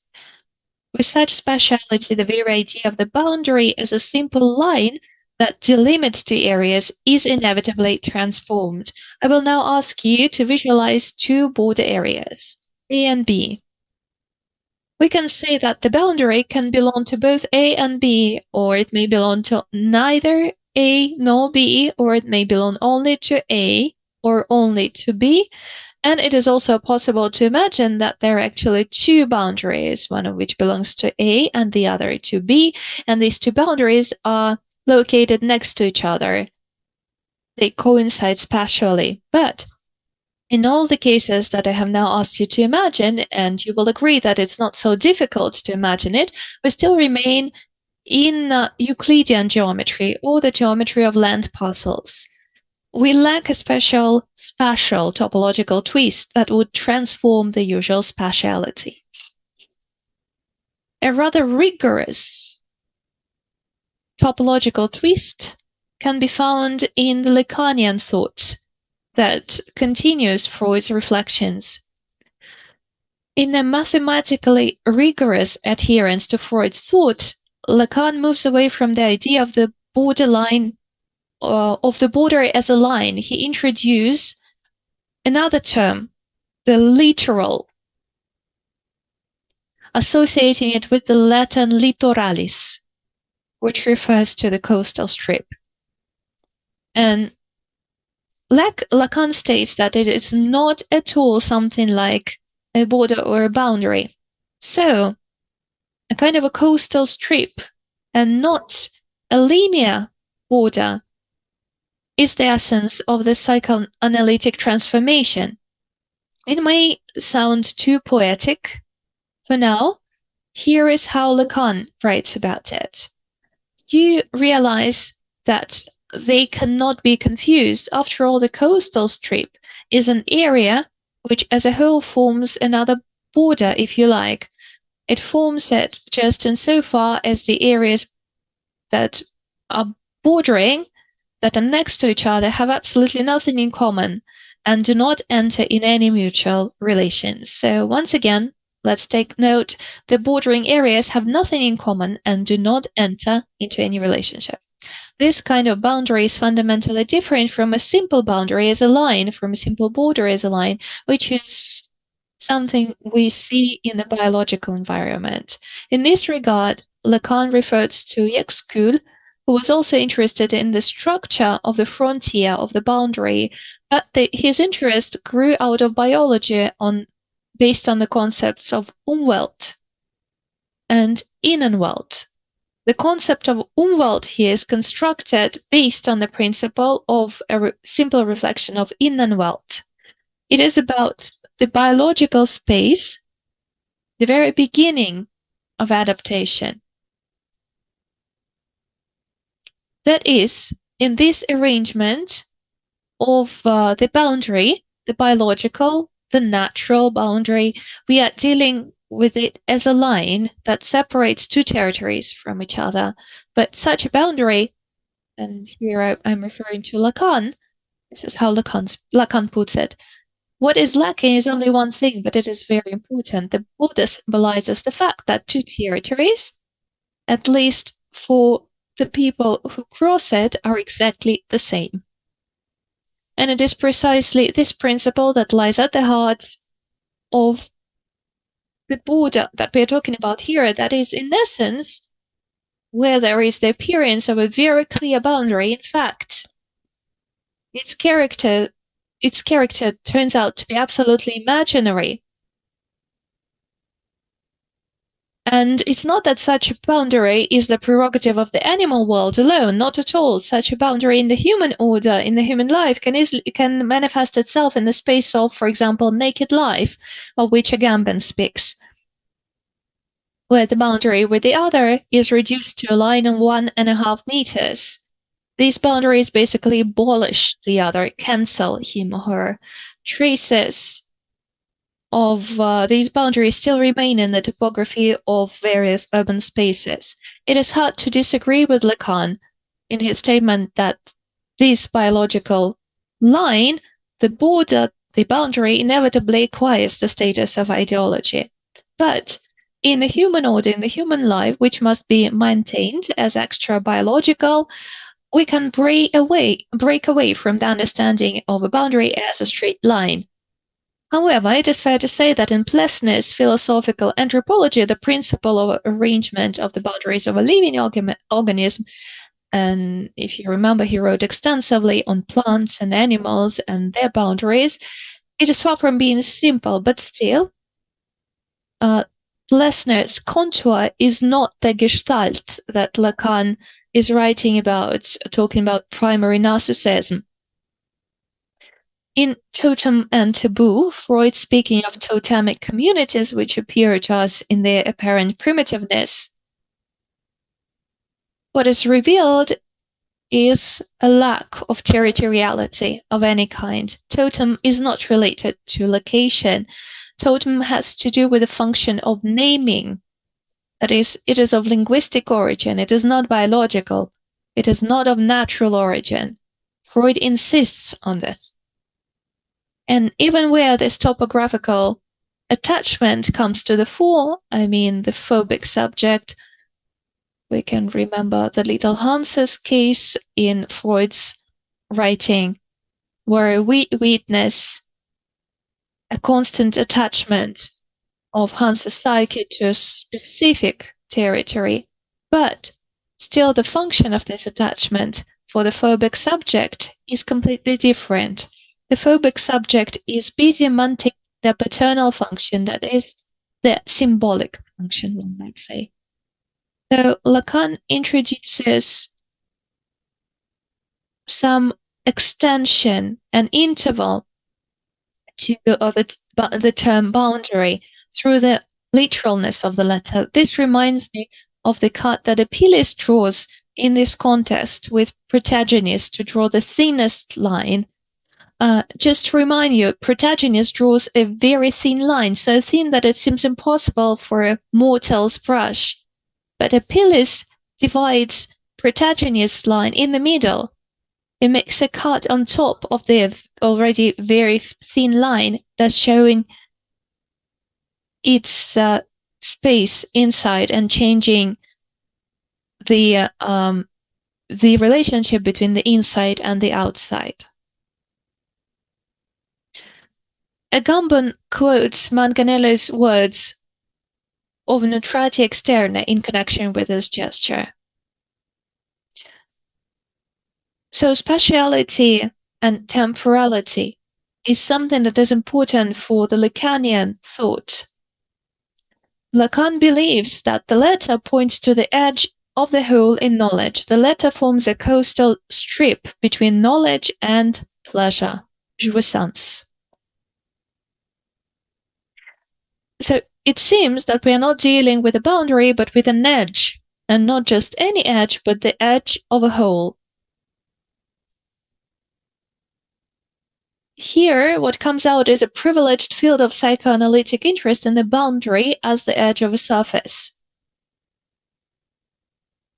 Every time I try to clarify this, I want to stress that the main thing here are not n-dimensional spaces at all, although it often comes to the fore. However, it is enough to consider the intersection of two registers of the language functioning. What I mean is the intersection of the Lacanian symbolic and real registers, that is, of language and what escapes any symbolization. Then the cut introduced over the line then demonstrates the impossibility of no longer intuitively thinking of the boundary as a line separating the A region and the non-A region. I introduce the non-A here, not A and B.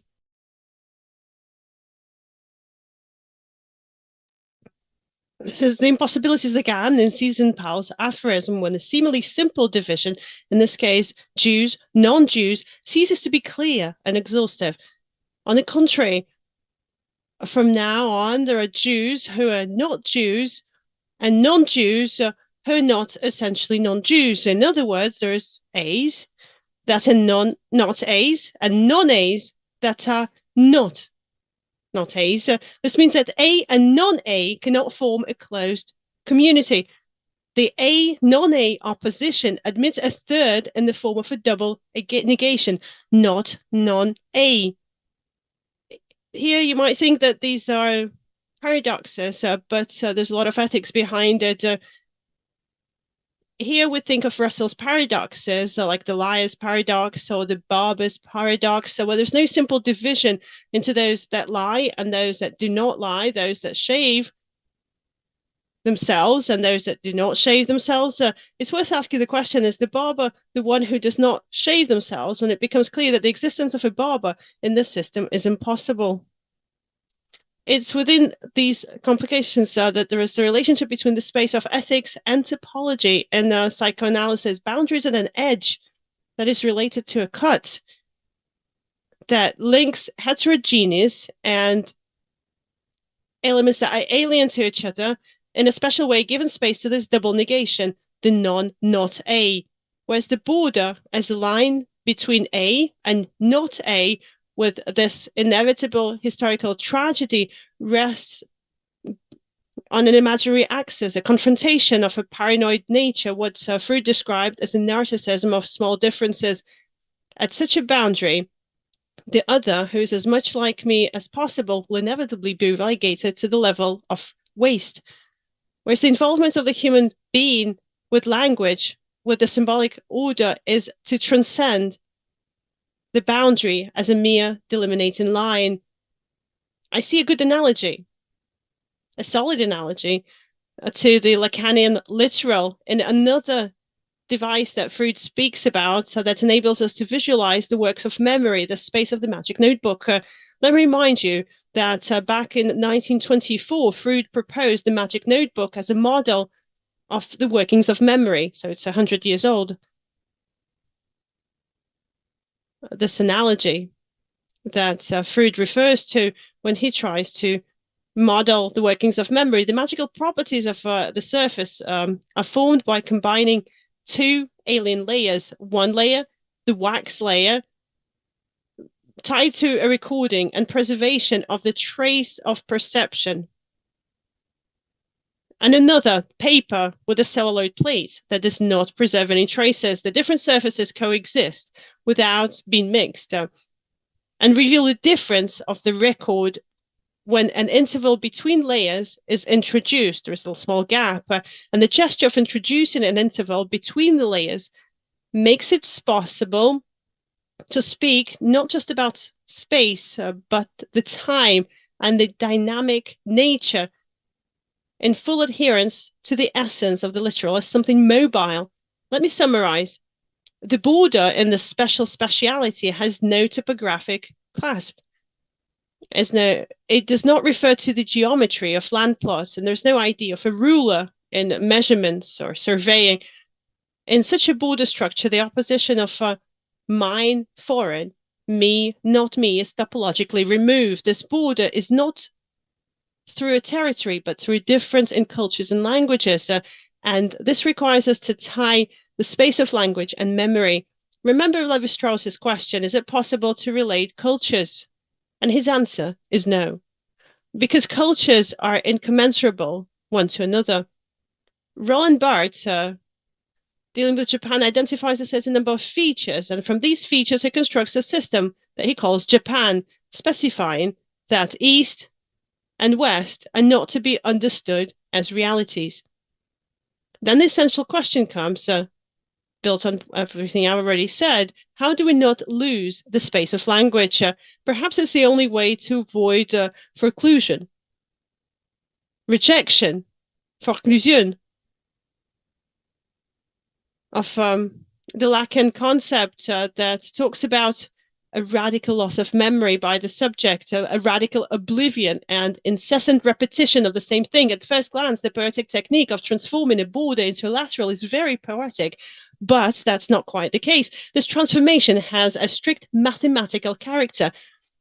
It's a place of convergence in psychoanalysis of mathema and poetic. Poema. I will try to demonstrate it based on a completely different case, a completely different example where we have to deal with an illusion. Looking at the line of the horizon, we see some order. We think that it's the line that connects the sky and earth, or where sky and earth converge. Astonishingly enough, when an announcement of the conference came, the New Literary Observer website displayed Erik Spolatov's painting Horizon. You will all be well familiar with this painting, but nonetheless, I would like to show it to you. Oh, I thought there would be a tech glitch.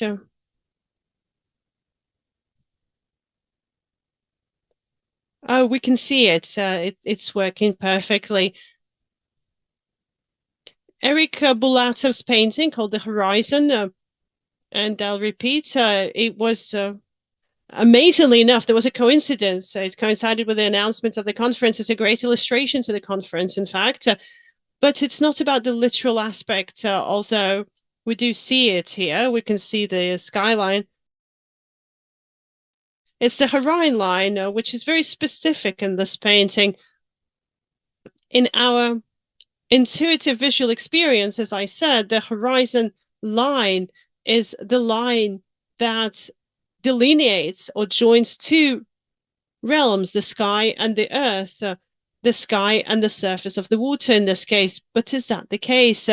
Is this line the meeting line between earth and sky? The answer is no. And to demonstrate this, we need to leave the ordinary dimension and move to the projective plane to introduce the topological transformation, or to move, I'll rephrase, from the Euclidean geometry to projective geometry.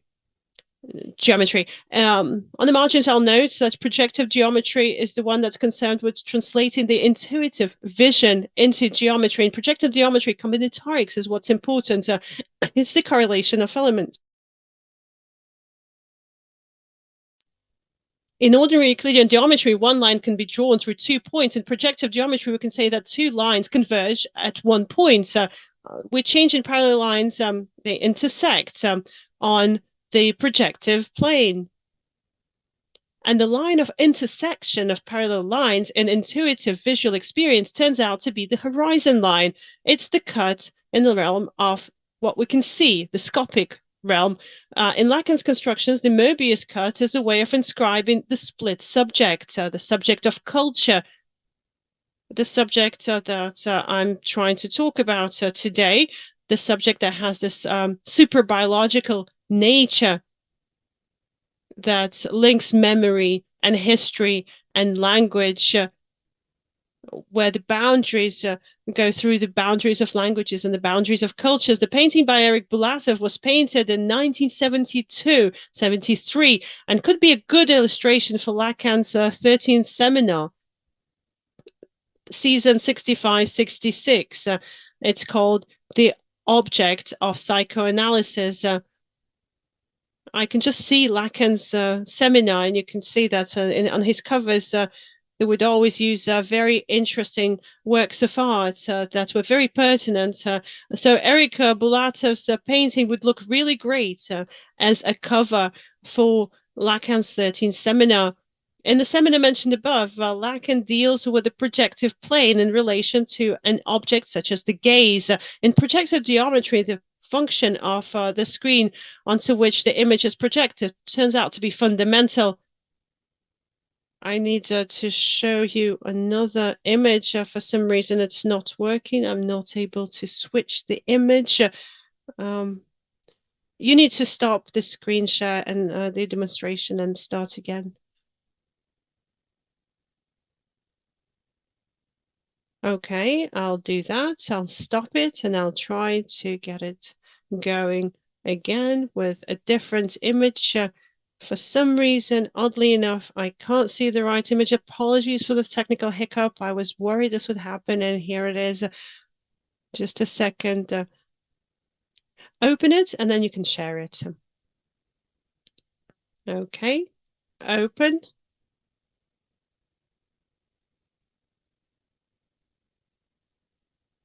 Let us try again. And I'll start the screen share again. Enter.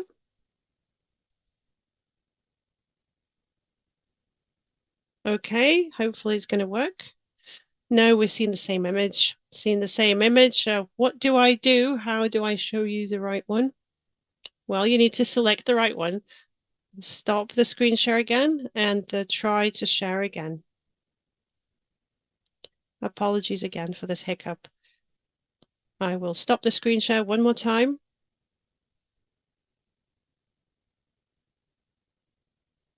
Open the right image.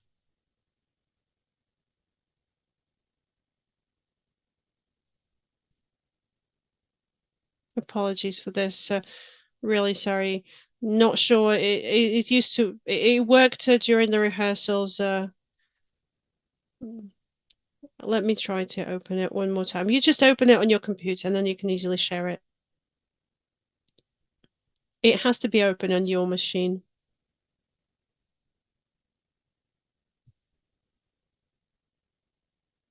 Okay. Screen share. Can you see the image? Nope. Hit enter. You haven't selected it. This is really sad.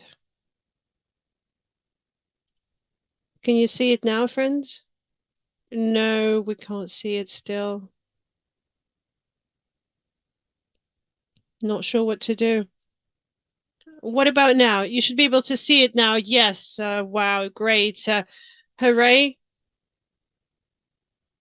I'm going to try to accelerate. I've got 2 more to share. Hopefully it works better.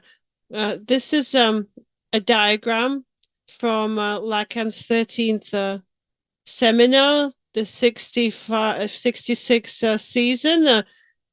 He's dealing with the gaze as an object. In projective geometry, the function of the screen onto which the image is projected turns out to be fundamental. You can see 2 planes, the P plane and the Q plane, that intersect. And essentially what you need to do now, you need to try to apply this to Eric Bulatov's Horizon. You combine this diagram with the painting. You can see the intersection of 2 planes, plan figure, and the screen, le plan support, the support plane. And this intersection defines the ground line. And you can see the points where they intersect. And you can also see the point of view. The point of view is the S point. So if you go back to Eric Bulatov's The Horizon, there are a lot of people walking towards the border, the shoreline. And that's the point of view, the point of the subject, the gaze point. And we can see the horizon line as a projective onto the screen at a certain distance from the ground line. And so far, this is pretty self-explanatory as a plot, which is why we can meet or pass the sun twice at different heights from the ground. But now let's look at the point on the ground. It seems to be on the other side of the screen, the alpha point, and it's projected onto the screen plane. And for this construction, we need to draw a line of the subject's gaze, les lignes oculaires. This is the point of the alpha connecting to S, and we'll find the alpha dash on the screen. And this point, as we can see, is some distance from the horizon line. And this distance, the clearance, the gap, will change depending on how close or far away you are. Well, it seems self-explanatory so far, but so that's not the most important thing. What's important for us now is that Lacan shows, perhaps I shouldn't dwell on this too long. I'll just focus on the essence. Above the horizon, right? It's not the sky, as you would think in a naive experience of a vision. It's not the points in front. I'm not going to show you the scheme, not to dwell on this for too much, but what's behind the subject that's looking on. And it's these points that will appear above the horizon in the subject's line of sight. It's a colossally important point. The horizon line, contrary to naive vision, is a gap, a cut that connects what's behind the subject and what's in front of the subject. It brings together what's in front and behind, the face and the underside, bringing difference into identity. Bulatov's painting and the specific stretching of the horizon line in the revealed gap between the ground and the sky reveals it very well to the hidden, what's hidden to the eye. It brings it to the surface. This is something that revealed itself as a red carpet on Bulatov's line, could be interpreted as a fragment of the Möbius strip, the cut Möbius that was made visible. in the interval between the ground and the sky, the horizon reveals its complex structure, revealing the void or the gap in which the subject of vision is located. One could also turn to Chinese painting in order to discover the lack of separation between the ground and the sky. It's the favorite dotted line in the Chinese, Japanese painting, the Utka line, which either disappears and then it reappears. Thanks to the haze that introduces this void, this gap, this boundary in between.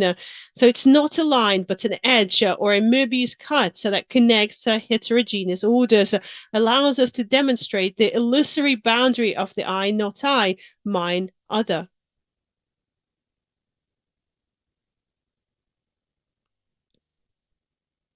I guess I'm going to wrap up at this. The one other point that I wanted to mention, I'm trying to rest within the psychoanalytical dimension and talk about boundaries through this aspect. I didn't show you my second scheme that I wanted to share, but it's about how points through the S, through the gaze, the sight point, indicates that the horizon is not where the ground and the sky meet, and not where the water and sky meet, but the horizon line is what brings together heterogeneous, the visible and the invisible. We're stepping away from the idea of a simple line, the border as a simple line. There's a gap that's formed between, there is an interval that's of a non-transitory nature for the subject. There's different boundaries that come between different cultures. When I was writing on it, I was thinking about my presentation, and I had to go back to two boundaries that are really important to me, my childhood memories that are largely tied to the idea of an unsurmountable boundary. It captured my childhood imagination. It was this unsurmountable border of poles, barbed wire observation posts, plowed strips, then the border between Iran and the Soviet Union. This boundary was crossed every time in the evening when I took a radio receiver and slowly turned the slide, and it would catch different waves of voices with the languages then unknown to me. The voice as something that partly belongs to the order of the symbolic, constituting the matter of speech, allowed me to ground this unsurmountable geographical boundary and to come into contact with other boundaries, boundaries of languages and cultures. The second border in my memory, more recent this time, was a trip to Cambodia. Between the Thai and Cambodian border stood a bus with metal bars on the windows. And in the gaps of these rods, human hands would stick out, begging for food, begging for water. And this border shrunk to the confines of a bus between two territorial boundaries, and only a hand stretched out that would grab something edible from people that would run up to the buses enabled us to overcome the existing boundaries. The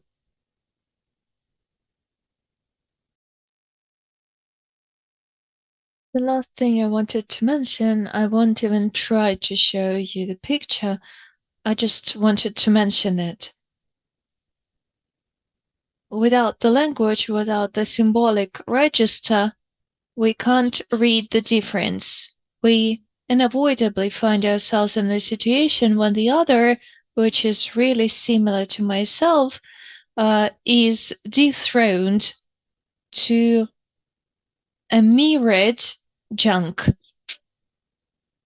This could be very well shown topologically, for example, on nodes such as truffle. I won't be trying to demonstrate you the image now because it doesn't really work, as we have found out.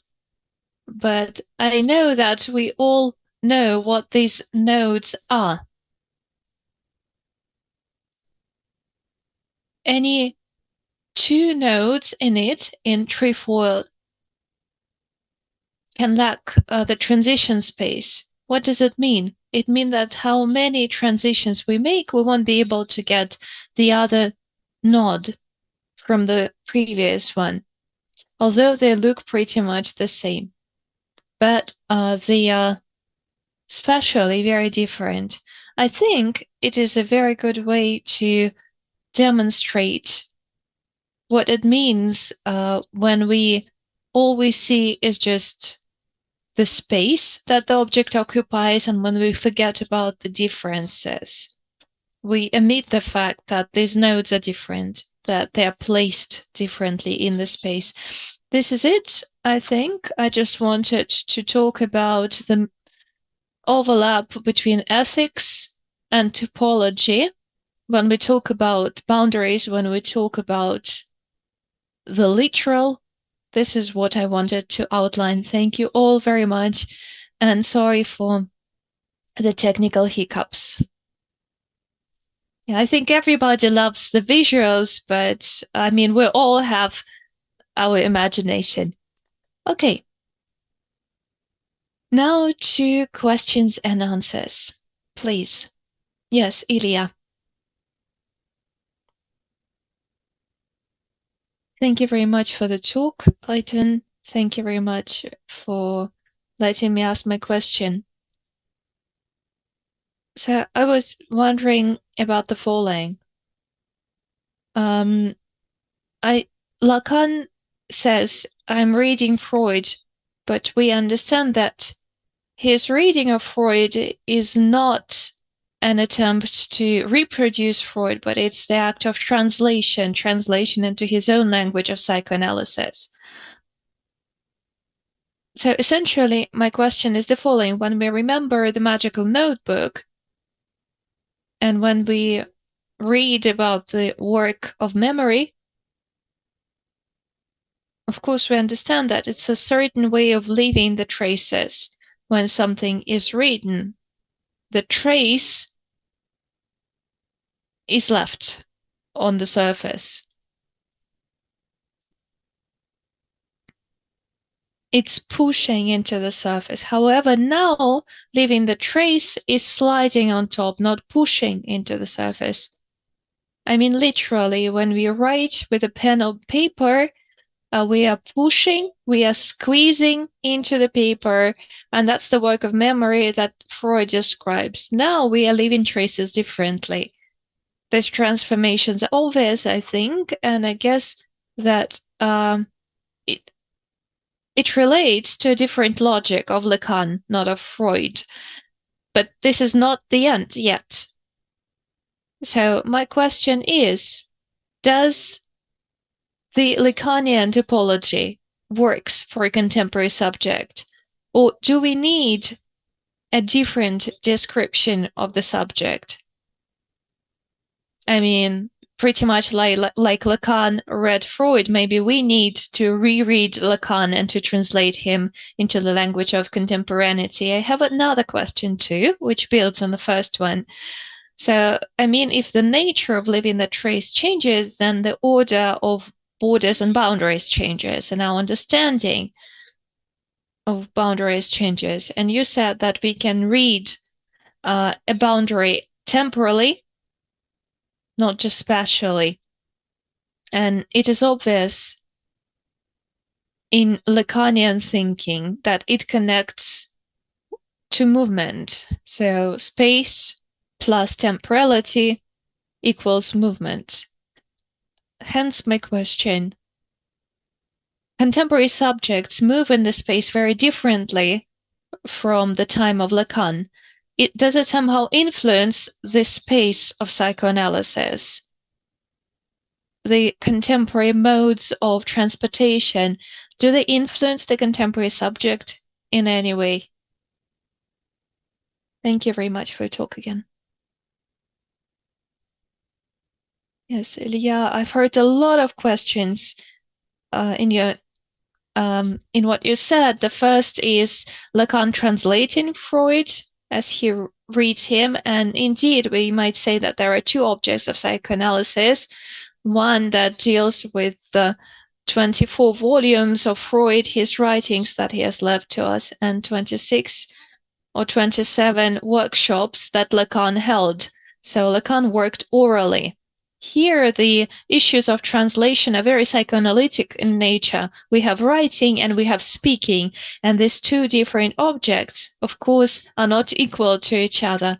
And the second thing you raised, when you spoke about leaving the trace, indeed, wax, that Freud talked about pushing into it to leave a trace, and the surfaces that we interact with today, the screens, the virtual spaces, the surfaces that require strokes, but not pushing into the surface. It cannot but change the subject. It is obvious.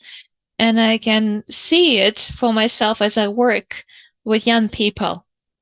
And very often I say that there is no topology available to us today that allow us to see how the subject emerges today. Freud, in his clinical practice, faced the unconscious feeling of guilt that manifested itself as melancholia, as negative reaction to psychotherapy. And we talked about criminality today, about criminal actions that transgress the laws. And I just wanted to make this remark that subjects commit crimes and they can't do otherwise. The unconscious feeling of guilt pushes them to violate the laws. So it functions in the unconscious as something that has already happened. The actions just soothe the subject.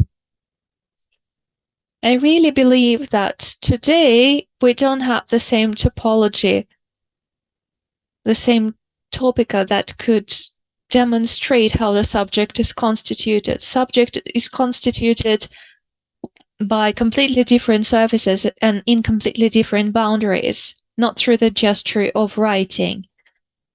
In the same text, Literatura by Lacan, and I have referred to it today a lot, he writes about calligraphy. Calligraphy, which is very much embodied, which engages the body, where everything matters. Lacan says that a Western person can never do it like a Japanese subject does it. It is something that is inscribed in the body. We won't be able to imitate a line, a calligraphic line. This is the gesture which is completely absent today, which is virtually absent. It is almost non-existent. And of course, it changes our understanding about the memory of the subject. If I got you right, you were leading us to this, to the questions of memory. Where is the subject's memory stored today?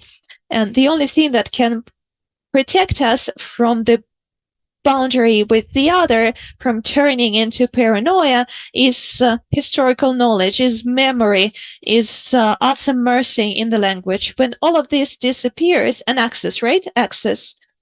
It is really important. I mean, digital traces are also traces. Yes, absolutely. And I think that actually this is one of the biggest issues today. I don't have any answers really. I can't tell you how to preserve the memory today. Of course, culture cannot exist separately from the subject. And we cannot even imagine culture beyond the subject. The fact that today we're falling into radical loss of memory, really radical. It's not just the one that organized through suppression, it is organized through rejection. So there is just an empty hole gaping in that place. Okay, sorry, if you want to hear 2 more questions, we have to move on. I'm very sorry to interrupt because I really love your discussions and I feel, like I'm that overbearing authority that interrupts you all the time. But we have 2 more speakers today. And so we have two questions from Artemi, from Tatiana, and another question from YouTube. If possible, please keep your questions as short as possible. Otherwise, I will have to interrupt you again. Sorry. Please, Artemi. Yeah, I guess that my question is short, indeed. It's all great. I just wanted to ask you what is your take on Zizek's interpretation of Lacan? Zizek insists on parallax. It is also the Möbius strip, but it doesn't have any boundary. I mean, the worlds just do not meet at all. So there are perspectives, how I see the world and how others see me. For example, if I'm filmed, it will all happen simultaneously, but there is no meeting whatsoever between my experience and the experience of the person in the film.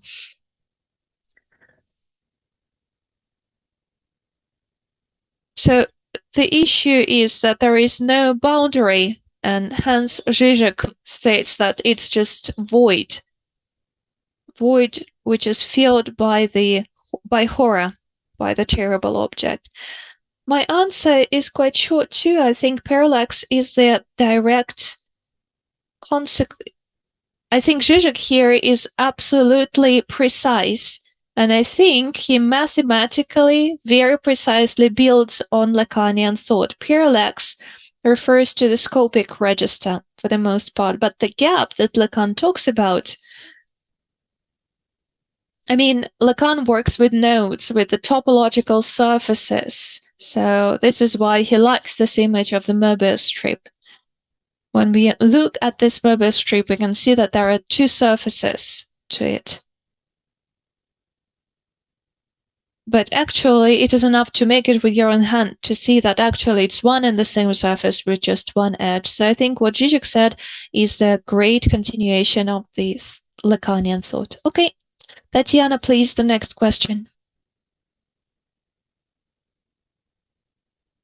Thank you very much, Ayten, for such a great talk.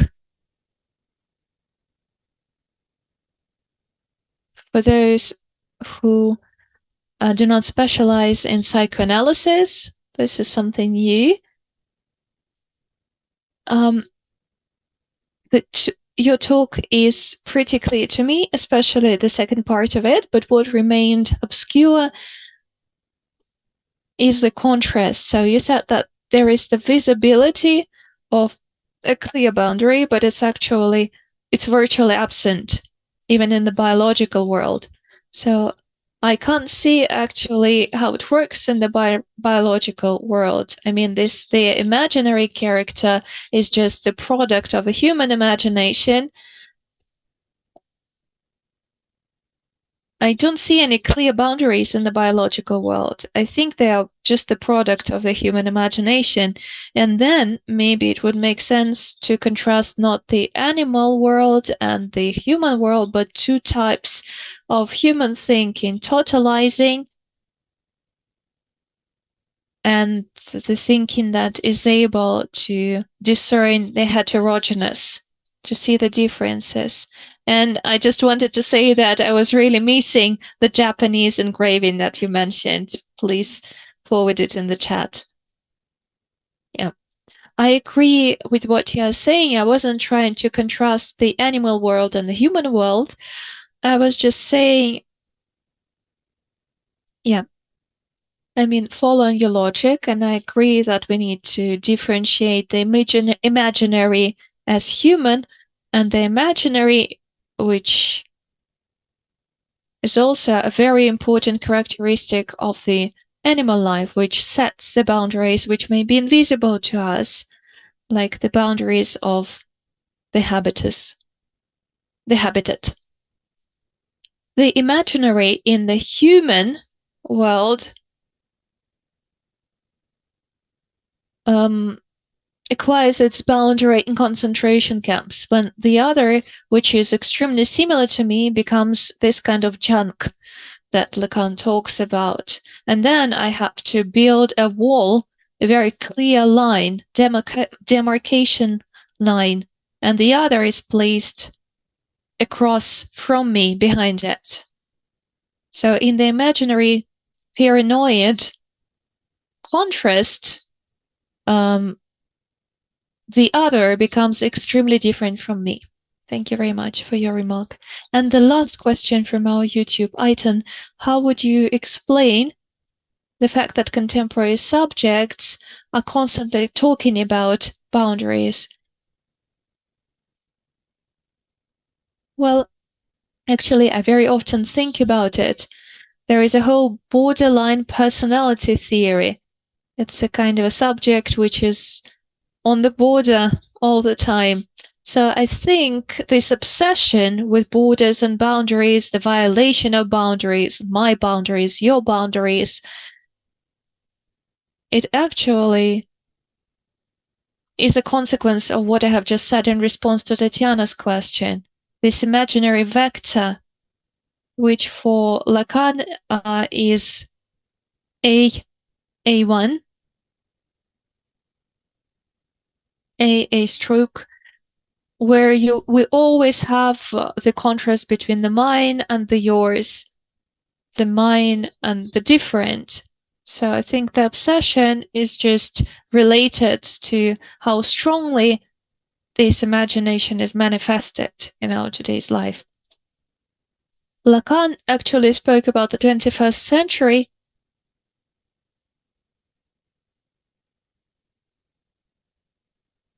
He talked about this new millennium. He used to say that it is going to be the age of wars. So he seems to be prophetic in what he said. Again, this is about the search of the imaginary when the humanity finds itself beyond the language, beyond the symbolic. The humanity finds itself in the trap, and we see what happens from there.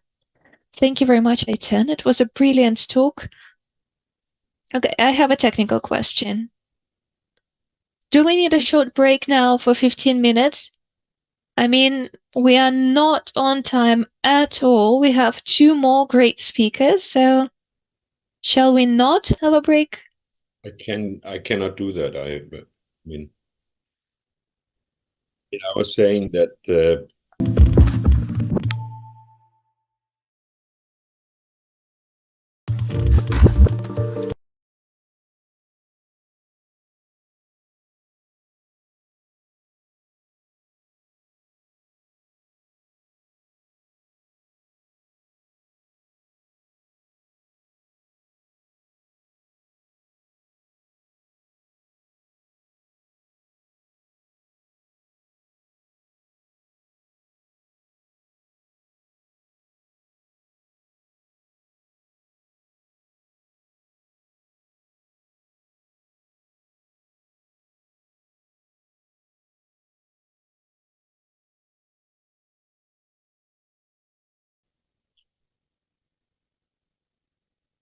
I'm very happy to introduce our 4th speaker, Ed Casey, Stony Brook University, US. The title of the talk is Borders and Boundaries, How This Plays Out in Critical Situations. Edward, you're most welcome.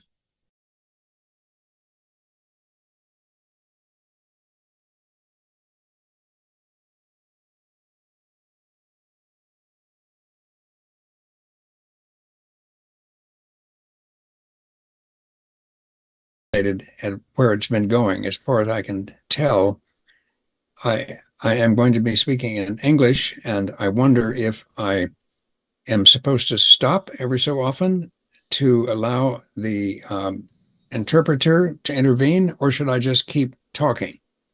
That's a question. No, you may keep talking. Okay. No intervention, no. Mm-hmm. All right. Synchronized, the translation is synchronized, so yes. Okay. So let me start. This is a talk on borders and boundaries and how it plays out in certain critical situations today. So borders and boundaries are 2 different kinds of edge, where edge is not the limit of a solid. That's what Plato had said. But something dynamic in its own right. Edge is something dynamic in its own right. Were it to be merely a limit, it would be exclusively negative. That is, where something ends, where it enters into nothingness.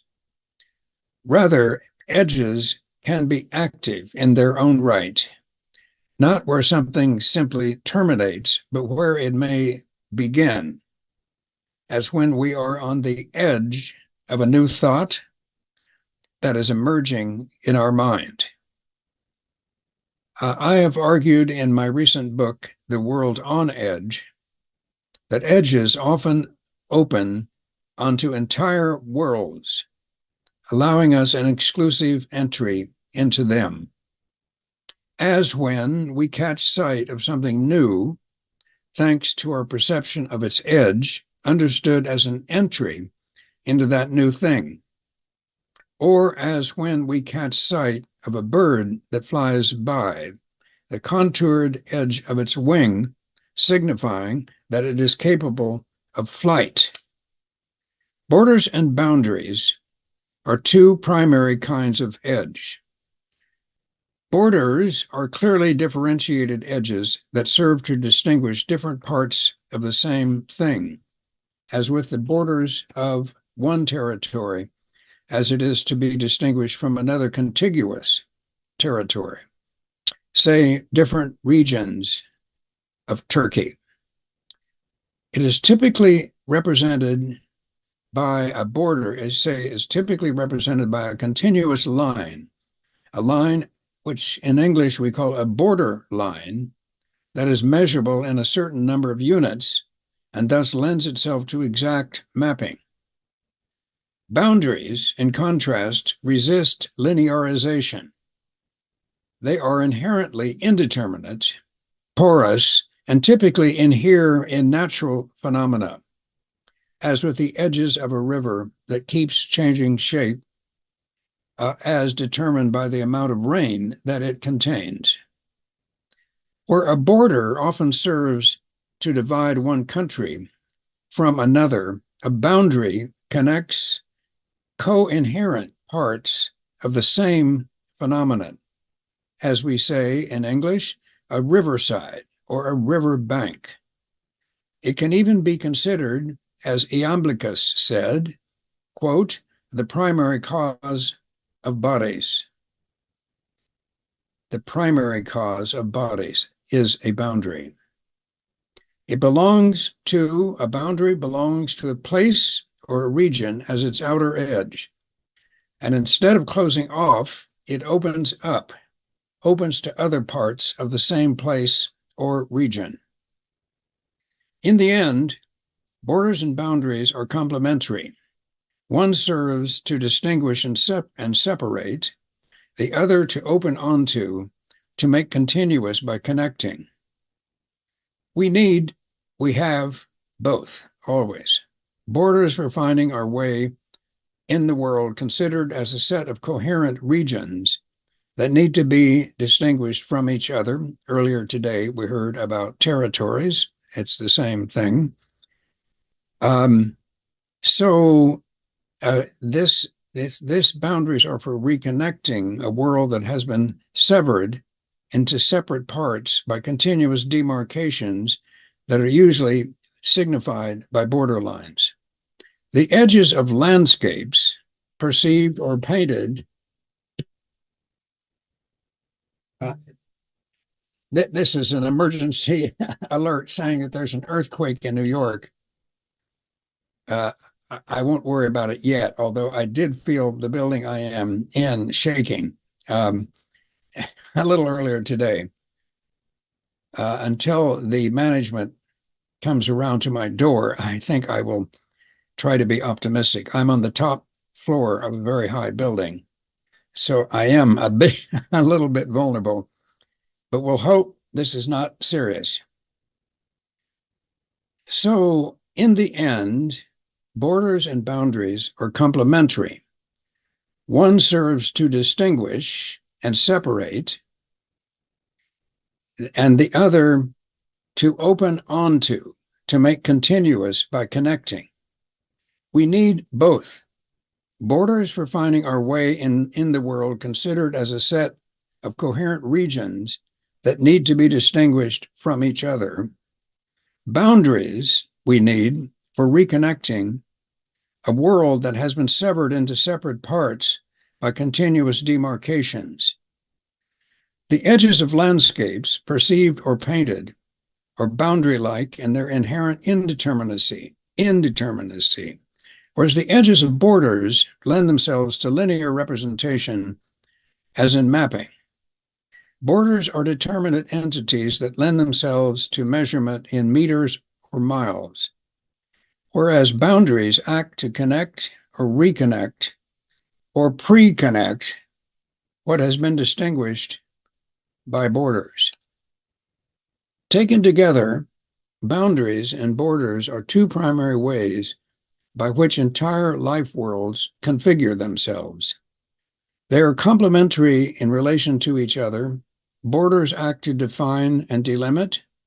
Boundaries serve to ground, receive, and to open. To cite myself from this book, this recent book, World on Edge, borders close in and close off, boundaries open up and open out. We need both in making sense of a life world that would otherwise be confusingly disfigured and disorienting. Now, for the rest of this talk, let us consider two concrete contemporary cases of borders and boundaries, one stemming from the 19th century into this century, the other quite contemporary. So the first has to do with the U.S.-Mexico border. The U.S.-Mexico Treaty of 1848, called the Guadalupe Hidalgo, signaled the end of Mexican-American wars. In it, the Rio Grande River was singled out as the effective border between the two countries. This is the long river that forms the southern border of Texas. It runs from Brownsville to El Paso and is of varying width at different places along it. Sometimes this river surges with water from spring rains.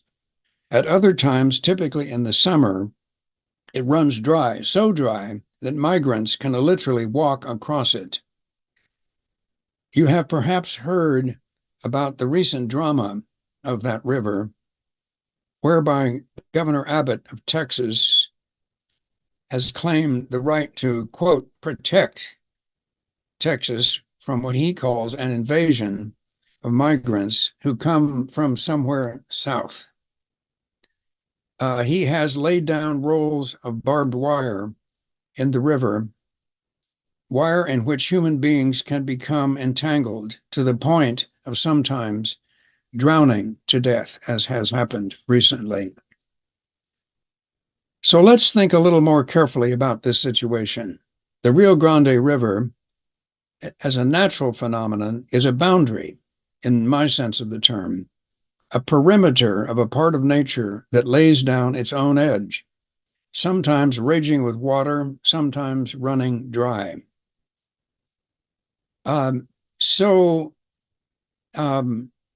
And the many cases in between. The river is a changing band, more that than anything else, given the contingent character of the water in this river keeps changing levels and amounts. Yet the same river also counts as a border, indeed, the official border between Mexico and the U.S. As such, it is linear and is represented by a continuous line in maps of the region. But where exactly, I ask, is the border? In the middle of the river? But this middle will itself change place in keeping with alterations in season or weather. So we have here an example of how a border and a boundary conjoin, yet in an inherently unstable way. A map of this border is to this extent misleading, for it imposes as well as reduces the border to an unchanging line, whereas the boundary, equally important in dividing the U.S. from Mexico, is inherently fluid and altering with time. We witness here an uneasy alliance between a border and a boundary as distinctive edges of two countries as they connect in and as a river that flows between them. This situation, of course, is hardly unique, especially when it concerns the ambiguous role of rivers in determining the borders of continuous countries. It's because of this ambiguity that a border wall has been built along almost all of the official border between the United States and Mexico. A mass of metal and concrete that signals to migrants that they are not welcome to the United States as undocumented asylum seekers. More existentially urgent than the seemingly self-contradictory situation to which I have pointed, that is, the uneasy combination of border and boundary in the guise of a single river, is the way that the Rio Grande has become a goal of thousands of immigrants, hundreds of thousands, indeed millions, as it has recently been estimated, migrants from Central America and many other countries, European countries, and indeed as far away as China. These migrants aim at crossing the river. That's the decisive action that they aim at doing. They try to do so often with the assistance of a paid scout, a person who claims to lead them across the river safely. For they know that if they reach the American side, they can apply for asylum in the United States despite Governor Abbott's extreme efforts to thwart them from ever reaching the American side of the river. Here, notice a border reinforced by the border wall, about which I wrote an earlier book called Up Against the Wall. A border has become the a definite obstacle, whereas the boundary dimension of the situation remains ambiguous. It's both an avenue of border crossing and an obstacle to that crossing. Part of it and also against it. So we can say that border and boundary converge here in a complex commixture that underlines the unease, the malaise of the situation as a whole, migration into the United States. And we witness here more generally two very different edge phenomena, borders and boundaries, and that get thrown together, thrust together in a single circumstance that has profound existential and historical and political consequences. We also observe how long-lasting borders and boundaries can be. Borders for geopolitical reasons, the Peace Treaty of 1848, in the case that we're now discussing, is still in effect today, and boundaries because of geological realities. The Rio Grande is much the same river today as it was in the middle of the 19th century, similar as to its location, the variable flow, and the approximate position of its banks. And these same two parameters, geopolitical and geological, have persisted together, one alongside the other, for almost now 130 years. Each complements the other as if made to be with the other, despite their many differences. Now I want to turn to a contemporary situation, Israel and Palestine.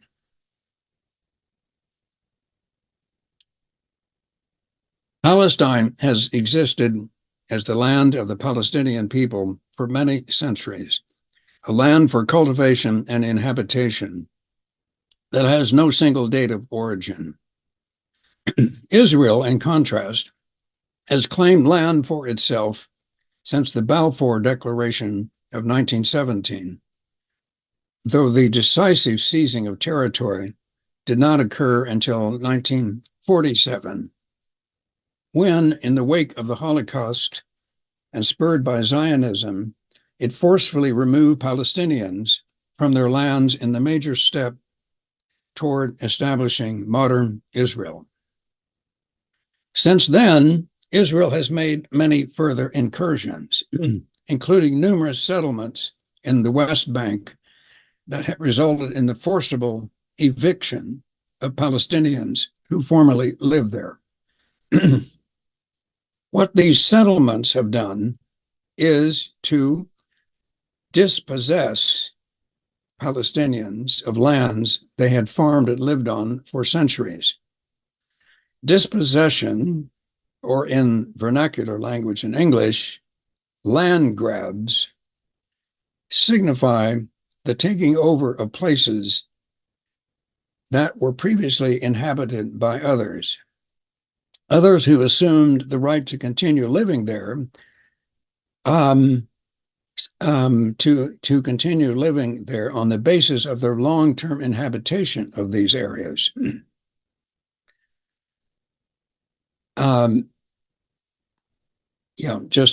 Often so long that no date can be given for the exact beginning of this inhabitation. Even if there is nothing like a formal claim to the land in question, natives who have lived on this land for millennia assume that they can continue living there indefinitely. Such an assumption is by no means restricted to Palestinians. And Native Americans, Indians as we call them, have held comparable assumptions in many areas of North America, ranging from New England to the frontiers of the Wild West. Chief Seattle, in a famous speech of 1854, said the following, quote, "The president in Washington sends word that he wishes to buy our land. But how can you buy or sell the sky, the land? The idea is strange to us. If we do not own the freshness of the air and the sparkle of the water, how can you buy them? Every part of the earth is sacred to my people. Every shining pine needle, every sandy shore, every mist in the dark woods, every meadow, every humming insect.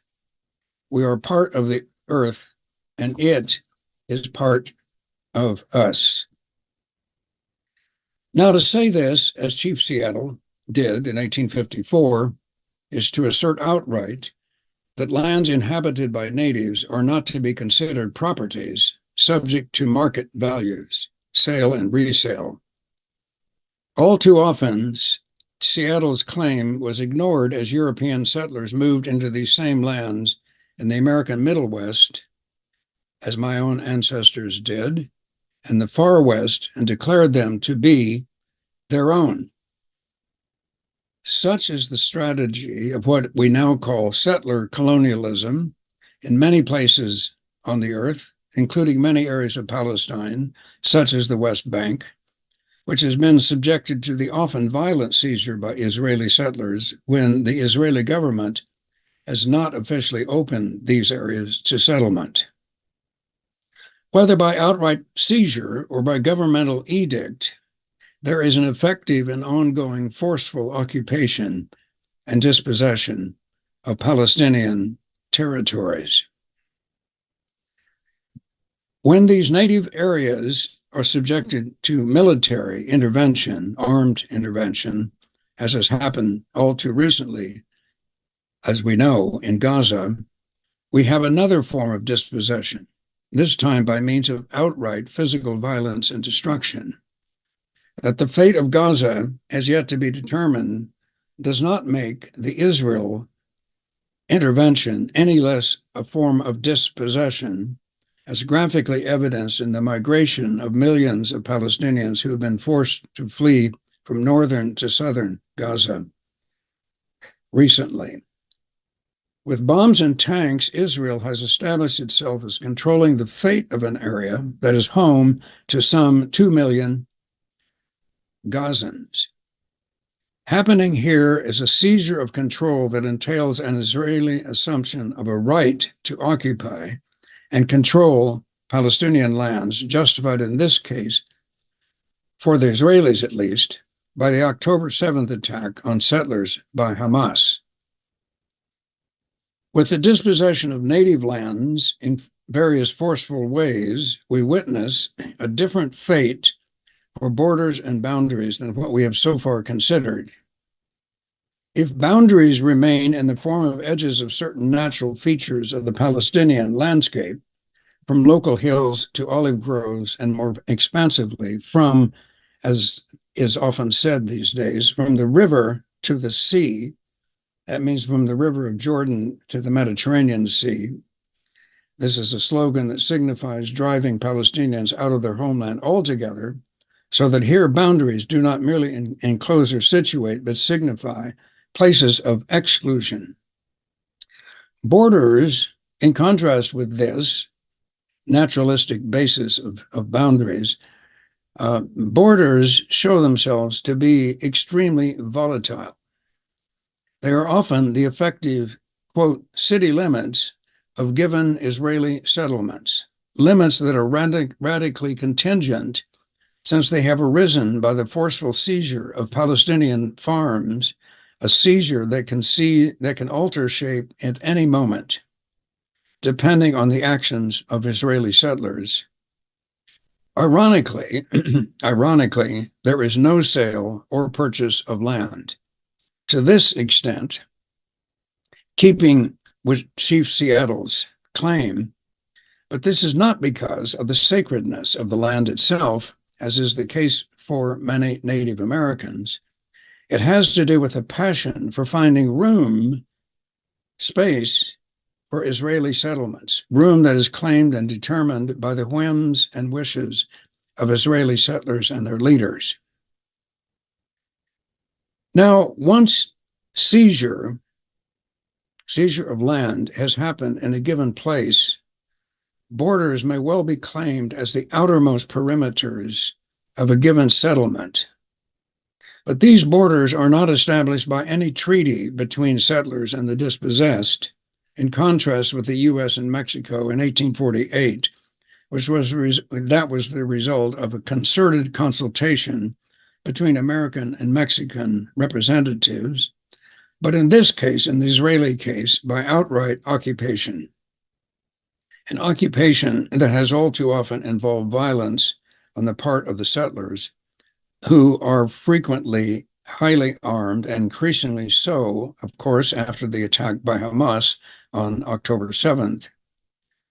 In a recent incident, for example, and this is one of many thousands of such examples, a single rifle shot killed a Palestinian man, Bilal Saleh, who was harvesting olives on a farm he had inherited from his forebears.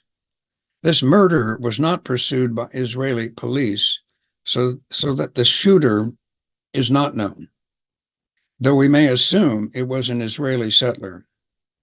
But this deadly action left Bilal Saleh's home, his family rather, bereft, and forced them to flee to another location, abandoning the family farm and thus opening it to Israeli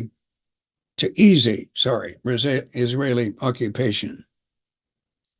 The United Nations reports that nearly 600 attacks of this kind by settlers in the West Bank have occurred since the event of October 7th. Many of these were closely affiliated with efforts to occupy Palestinian lands and thus to alter the effective local borders in a given region. Now, in this troubled part of the Middle East, borders and boundaries take on very different valences than they have in more established circumstances, as with the US-Mexico border that is labeled La Frontera, literally the frontier, which has held steady now for a very long time, and continues to be located in the Rio Grande River, construed as a boundary that doubles as a border. In Palestine today, as settled by Israelis, we see both of these two major kinds of edge take on a different role. On the one hand, borders become highly contingent, dependent on the actions of individual settlers, actions often sanctioned or at least permitted by Israeli authorities, and undergo frequent changes in shape and extent. On the other hand, boundaries are reduced to being the outlying edges of farmlands, including groves and orchards that are subject to outright dispossession on the part of settlers. Notice that in all that I have just discussed, land figures prominently. This is far from trivial or to be taken for granted. It's the very basis of borders and boundaries alike. As we have seen, land is something possessed by way of inhabitation, whether for centuries or much more recently. In neither case is it something owned, as in a capitalist economy.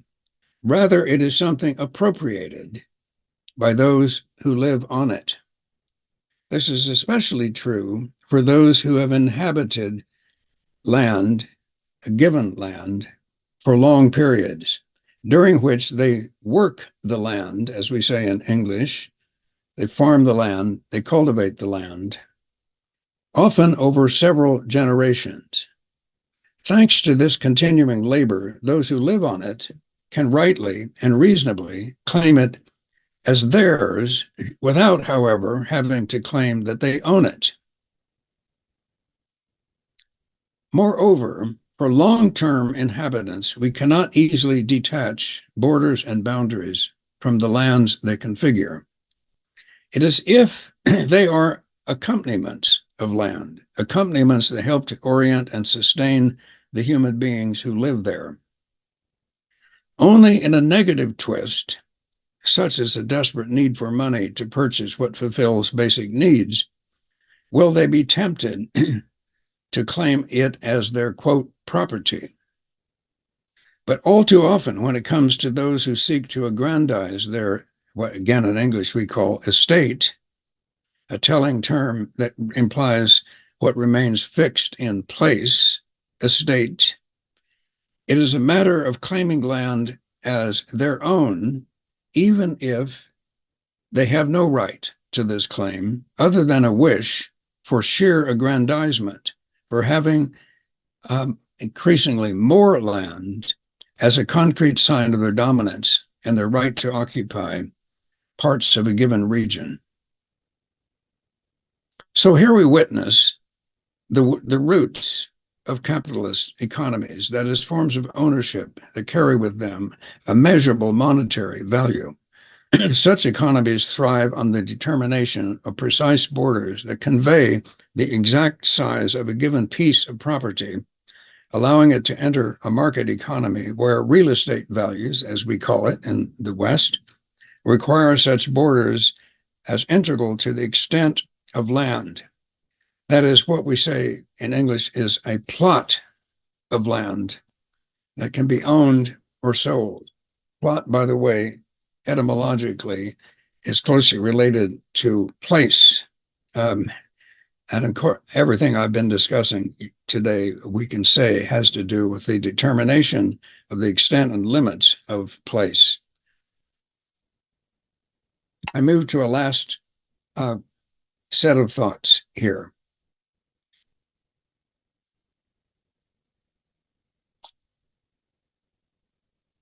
Boundaries, as I have discussed them, point in another direction. They point toward the acknowledgement of respect for the inherent topography of nature, what is given to human beings rather than taken. As such, boundaries are intrinsic to land, to its configuration and character. Pressing further in this direction, we realize that boundaries inhere in earth. Earth construed as that which underlies land itself. Earth as underlying is resistant to specification in terms of real estate values, much as Chief Seattle claimed. It is, let's say, pre-monetary, just as it precedes the manifestation of power, such as we find in Israeli settlements in the West Bank. If land can lend itself to specification in surely quantitative terms, think of a potato patch or a cornfield or a set of trees as configurations of and on the land. Earth resists any such effort at exact determination. Here I'm headed toward a thesis I'm working on in a separate book. Land is a layer upon earth. As such, it is intrinsically twofold. Land. It faces upward when it lends itself to agriculture and human constructions that are set on it, on the land, but it tilts downward as emerging from earth, which resists human machinations and manipulations. As such, it will never figure, that is, earth, as real estate, nor will it ever possess property value. It precedes determination by borders as well. Borders inhere in land or at sea. For earth underlies boundaries that configure land in ways that help humans and animals and plants to orient themselves on earth. Chief Seattle's claim that land cannot be given a price is all the more true. Indeed, it is foremost true of earth. For earth is the ultimately priceless element in human and animal and plant life. It precedes borders and boundaries alike, though the former more than the latter. It is the factor bypassed and ignored by real estate agents and colonialist settlers alike. It is the elemental a priori, there from the beginning and still there as long as there is life on this planet. As Patricia Montour Angus writes recently, I quote her, she's an anthropologist, although Aboriginal peoples maintain a close relationship with the land, the issue is not about control of the land. Rather, earth is mother and she nurtures us all. Sovereignty, when defined as my right to be responsible rather than my right to own, requires a relationship with territory and not a relationship based on control of that territory. She's still speaking here. What must be understood then is that the Aboriginal request to have Earth's sovereignty respected is really a request to be responsible to Earth. Now, one consequence of this last line of thought you may find abstract, but in any case, I think it's something worth discussing and pursuing, that of Earth first, as what precedes and nourishes all that inhabits land, is that the more we acknowledge the priority of Earth, the less we can keep borders and boundaries apart. We saw such separation in the case of the U.S.-Mexico border, La Frontera, as it is called in Spanish, when the border between the U.S. and Mexico could indeed be, and still is, represented by a line, while the boundary was identified, you recall, with the Rio Grande River, an ever-changing flow of water. But in the case of Israel, since 1947, the distinction between borders and boundaries begins to collapse. The borders of Israeli settlements are ever-changing as their residents seek to expand the reach of their political and military power. Mapping them would be futile, given the rapidity of settlement expansion. But in the face of the forced occupation of new territory, the natural features of the landscape recede in importance. Features that I maintain are the very basis of boundaries, construed as inherent configurations of land. Land, that is, the outer surface of the earth itself. Thank you. Those are my thoughts. Thank you, Edward. So, colleagues, this is the problem. I want to ask Professor Gumbrot once again, when are you going to leave? In an hour?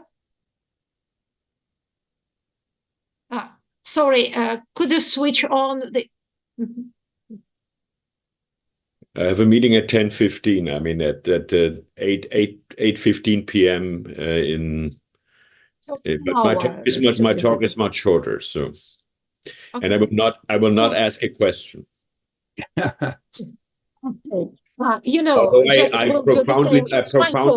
I profoundly disagree on Israel, but I will not ask a question. Yeah, but you can do it, the other day, because they ask your question, say tomorrow, the day after tomorrow, in a way. Let's do the following thing. It's my fault, of course. I was too kind. I didn't want to interrupt the speakers who made the speech instead of 10 hours, did it 40 minutes in a way, or this was discussion. So let's have 9 minutes for questions and answers. And then we'll ask Professor Gumbrot to make his speech, so he'll be able to, to have a talk and just go away. All good. Any question? Почему так стробит Прохор?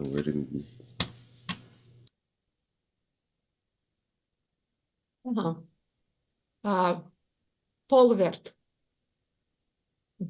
Can you hear me all right? Yeah, okay, good.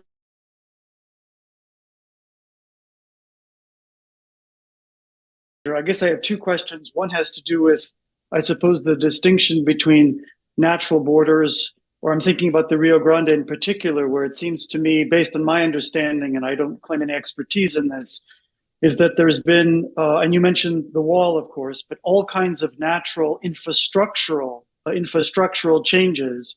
It seems to me, I remember reading a book by someone named Alvarez about all the concrete that's been poured precisely to control the river, that is, to make it more sort of predictable, which is not to say that it's always complied with that, but nonetheless, there has been that attempt. So I'm wondering if maybe you could talk a bit about sort of infrastructural interventions in making distinctions between natural borders, or borders defined by natural phenomenon, and ones like, for example, the border between Israel and Gaza, which, to the best of my recollection, is a fairly straight line.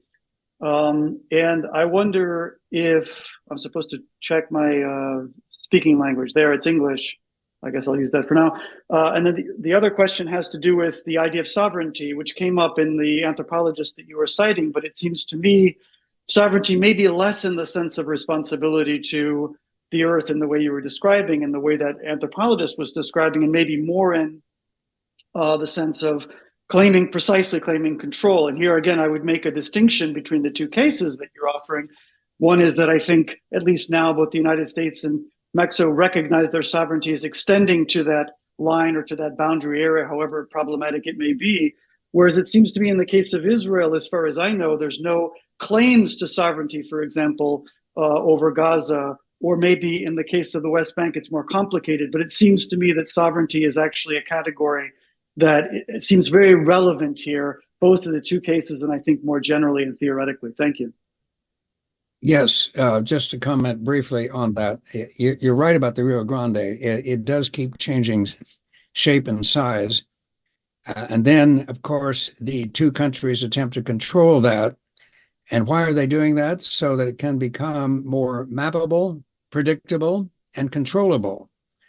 And so I see that as part of an effort to convert what is, in fact, a natural boundary, as rivers always do, into the basis of being a border, even if the border itself is an artificial delineation, which is laid down by human beings in their imaginations and in their maps upon a natural phenomenon like the river. So the river, in this respect, has a kind of being of its own. It asserts itself, you might say, against the rigid linearization of it in the form of the US-Mexico border, so-called. And so I think that your example is exactly one of the struggle that goes on between natural boundaries, here determined by water, earth, edges, beaches, even there are beaches actually in the Rio Grande, and the international borders that nations claim that they share or that are contiguous to both those nations. So I see it as part of an ongoing drama, and you're right to say that it changes all the time. I've been going to this part of the world for many years in my own research. And every time I get to the river, it's a different river. It's extraordinary. Nevertheless, it's still called the Rio Grande River, and it nevertheless is the natural basis of what we call the US-Mexico border. I go into a very elaborate description in my book about the effort to locate the border in the middle of the Rio Grande River. But the problem with that is, of course, the Rio Grande River keeps changing its size, shape, and extent. And so, of course, it's a losing battle in that respect. But it's going on. It continues. It's a struggle to this very day. In Israel and Palestine, I agree, of course, there are sometimes border lines drawn, and you're right, between Israel and Gaza, for example, that's been recognized since at least 1947, if not earlier. But notice how arbitrary they are when it comes to the actual landscape of those two countries, which doesn't simply divide into two parts. It's arbitrary. It's historically specific. It's obviously subject to change, although it has lasted now for some decades.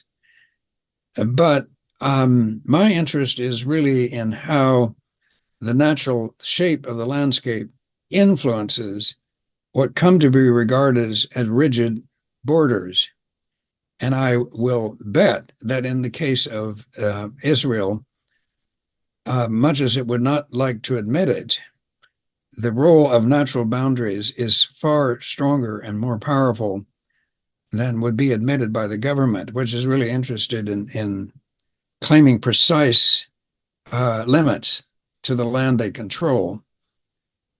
So we'd have to go into detail. We'd literally have to go and do a study of that line that's been drawn on maps, at least, between Israel and Gaza, to see how it configures with the local landscape. And I think it would be quite telling, fascinating, rich, complicated, not as simple as the map line, right, would pretend to be. But much more to say here, and I appreciate your questions, because they're things I'm concerned about myself.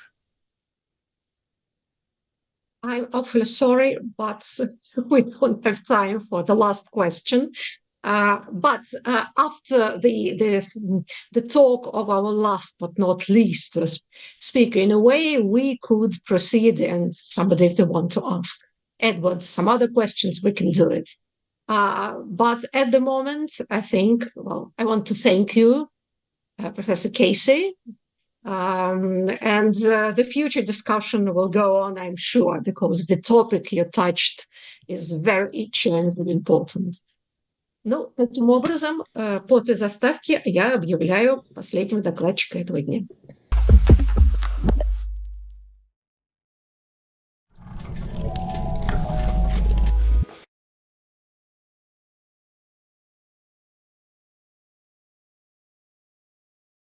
Гомбрихту, Стэнфордский университет в США. Доклад называется «Нужны ли границы в совместном бытии? О статусе пространства в человеческой жизни». Oh, please, Seth, please. Thank you, Irina, and thank you for having me at the 30th Bath readings, formerly Bathhouse readings. I have a certain bias against being remote. So let me start by expressing my hope to be physically present in Moscow in the not too remote future. Now, my understanding of the topic of this colloquium, my understanding of the agenda that I think mainly you, Irina, not exclusively have developed goes like this. There is an invitation to unfold the semantic complexity, the epistemological complexity of the word border, that is, has many connotations, many complex, unfolds a complex semantic field, a confusing semantic field, and of course, with that, an urge to try and start systematizing. I think especially the second and the third talk today have followed that, have unfolded this enormous complexity and started to propose some systematizations.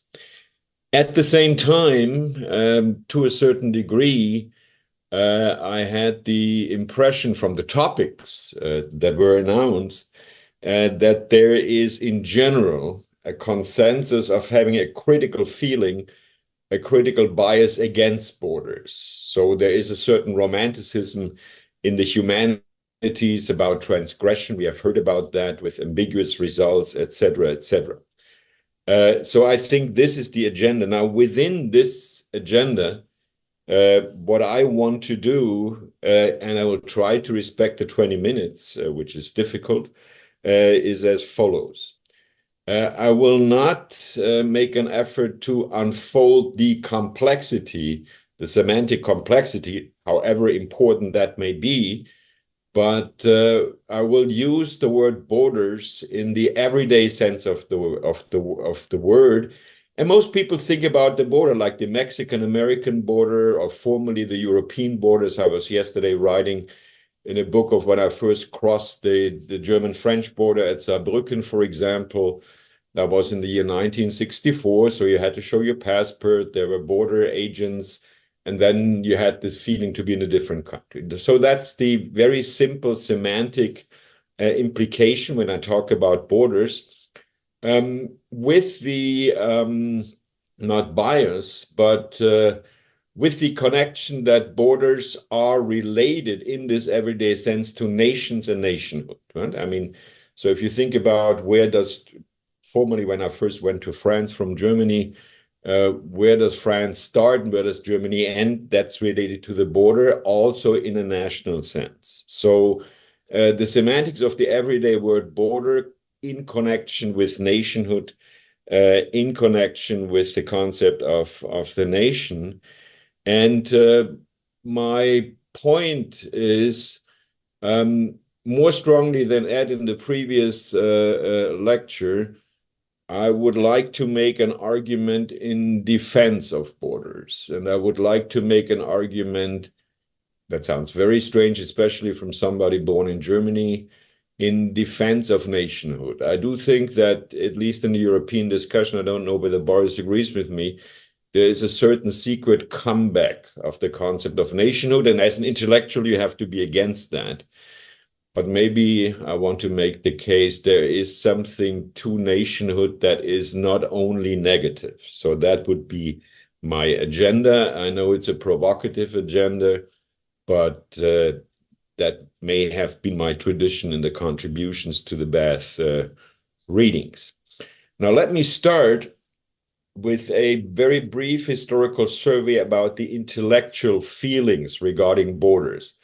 Why do intellectuals normally react critically, not to say hysterically, when the word border or the word nationhood comes up, and this continues until the present day?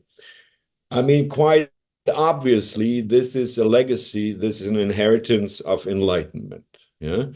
I mean, what was the great innovation intellectually, discursively of Enlightenment? It was the claim to talk about humankind if possible. Yeah, if you think of Hume, or being born in Germany, of Kant as the great Enlightenment philosophers, I mean, Kant hardly ever speaks in the name of Prussians. I mean, that was the state he was belonging to. He speaks in the name of humankind, and that's what Enlightenment does. And even if you think about the French Revolution, I mean, the French Revolution that we call the French Revolution, from its early beginnings and then more extremely after 1792, was supposed to be a revolution that would embrace nationhood as a form of existence without borders. And I think this is the legacy, this is the intellectual inheritance that we have as intellectuals. And by intellectuals, I mean, conceptually speaking, the word intellectuals was invented by Zola, by the novelist Zola, in the so-called Dreyfus Affair. But by intellectuals, I mean people who believe in the life of the mind, and who, even like most of us do, make the life of the mind their profession. So intellectuals normally have a bias against border, against nationhood. To let me give some examples. In the 19th century, quite justified, morally and politically justified bias against imperialism. Because imperialism, we tend to forget, that was always executed in the name of nation. Yeah? That was the English nation controlling part of the world, imposing their nationhood on other peoples, as they would saying. There was the French territories, or there was this German saying, am deutschen Wesen muss die Welt genesen. So the world will become healthy, it will become more German. I mean, thank goodness there was not much territory left when Germany started becoming imperialist, but nevertheless, there was this kind of healing the world in the name of the German nationhood. So that was, of course, triggered a critical reaction among intellectuals. Or think of World War I, that strengthened this prejudice. I mean, World War I, in its destructive power compared to World War II, was pretty negligible, but it was a new war. This is why we call it World War I. It had a destructive power that had never been experienced before, and it was a war very emphatically, historically, that was fought in the name of nations. Nations were confronted. In that case, especially, and as a core confrontation, Germany and France. So again, critical reaction from intellectuals. And then, of course, you have the fascisms. The first fascism, the invention of fascism, is indeed Italian, but then fascism that deteriorated in Nazism in Germany in the name of nationhood. I mean, there has been no more emphatic emphasis on nationhood than in fascism. So all these reactions explain why, until the present day, and as a legacy from Enlightenment, intellectuals have negative reactions to borders and negative reactions to nationhood. Let me make one footnote here. Currently, among intellectuals, there is a way to treat synonymously nationhood and fascism. But I want to make a point here that terminologically speaking, conceptually speaking, not every nationality, however biased you may be against it, is equal to fascism. Because I would say, historically speaking, fascism always implies a mythology of redemption. Yeah? And that can be proven historically when Mussolini first talks about fascism. He talks about the so-called terre irridenti, the unredeemed territories. And these were territories that Italy claimed were Italian, but that had been occupied by the Austro-Hungarian Empire. So they had to be redeemed. And what does redemption mean? Redemption means that you have to make a sacrifice, a physical sacrifice, and that physical sacrifice magically will give you the moral right to repossess those territories.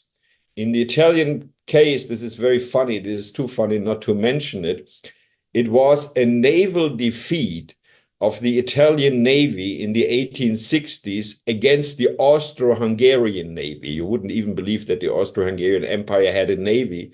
It was called Donau Marine, but they lost against them. And there was quite a physical loss. So that the sacrifice was made, and this sacrifice would entitle fascism to occupy the unredeemed territories. So the point that I want to make here is that fascism is a specific kind of nationality that implies a mythology of redemption, and that mythology of redemption has as a necessity two physical sacrifices. First, a physical self-sacrifice, that was the defeat of the Italian Navy against the Austro-Hungarian Navy, and then the right to repossess, to reconquer the lost territories by physical power. So not every insistence on nationhood and nationality is fascist, as intellectuals try to suppose today. So much about this prehistory. There is a bias among intellectuals, and that becomes very strong in reaction to World War II. I mean, in reaction to World War II, you can say, and they were actually founded close to where I'm speaking from, at 25 miles in San Francisco.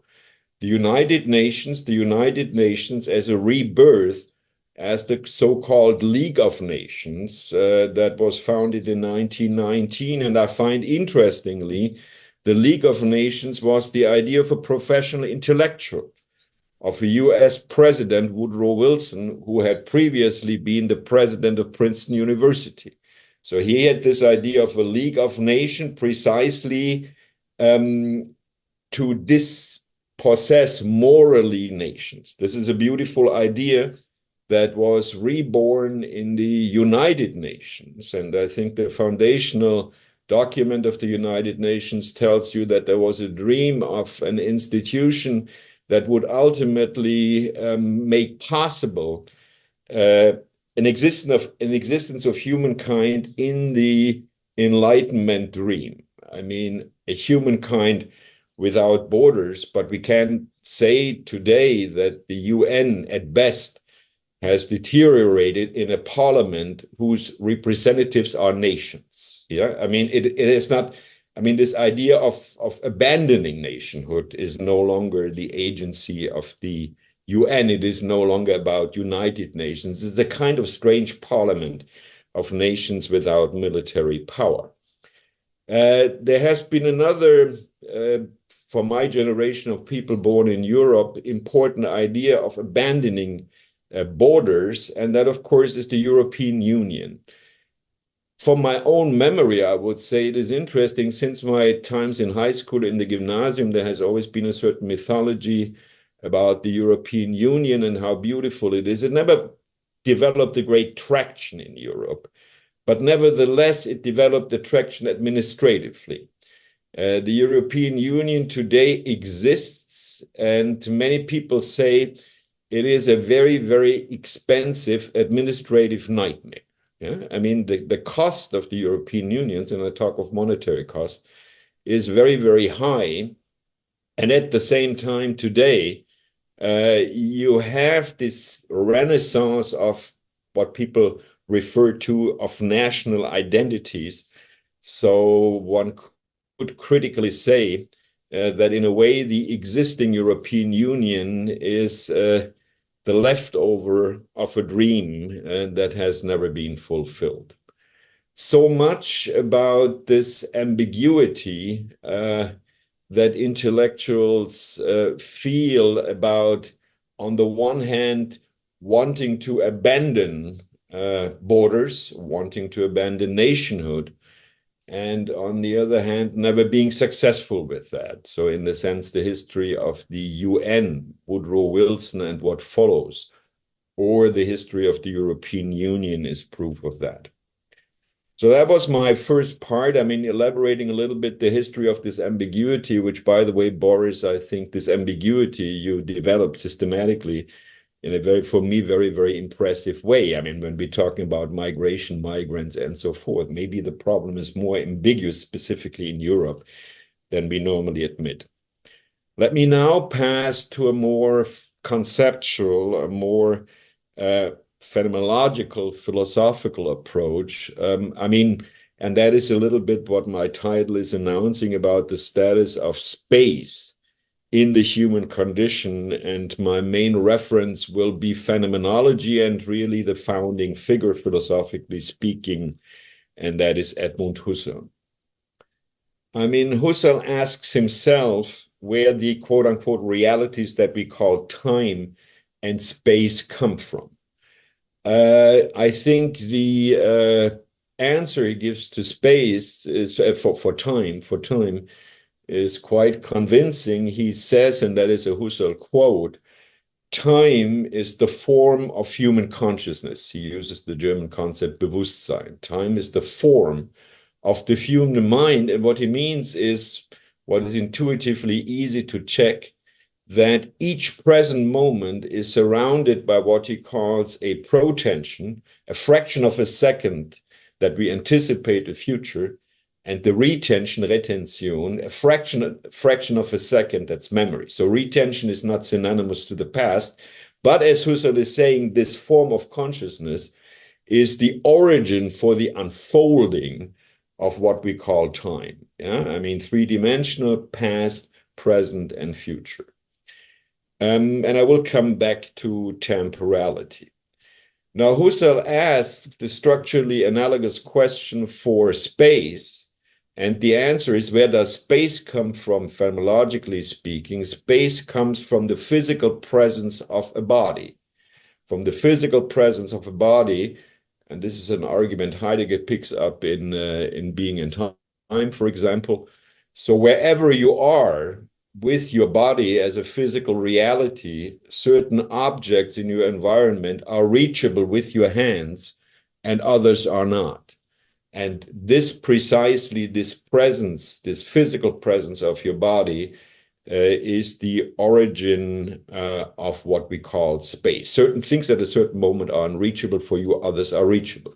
I mean, like this Coke can, everybody knows that I'm addicted to Coke, is reachable for me, and wine bottles at home are not reachable for me at this moment.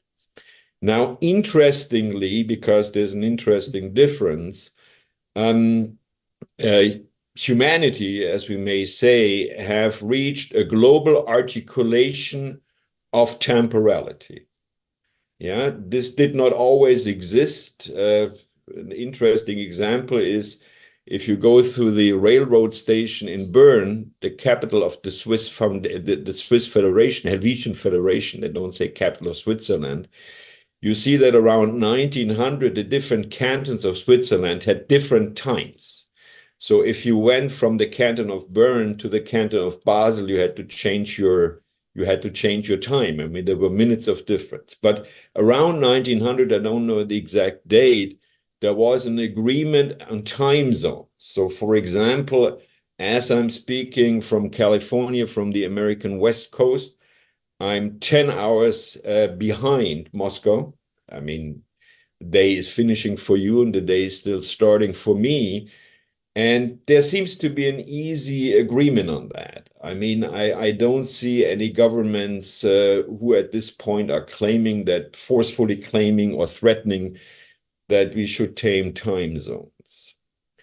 On the other hand, as far as space is concerned, there have been dreams of abandoning space, or there have been dreams to not divide the globe, but to draw spatial forms on the globe, but there has never been an agreement on that. There has never been an agreement on that. There's still maybe dreams. I mean, maybe the EU was something like that, of territories without borders, but and in a way your talk has as a utopian horizon that possibility with powerful arguments, which I like more than your arguments about Israel. But nevertheless, I mean, that dream still exists, but it has never been successful.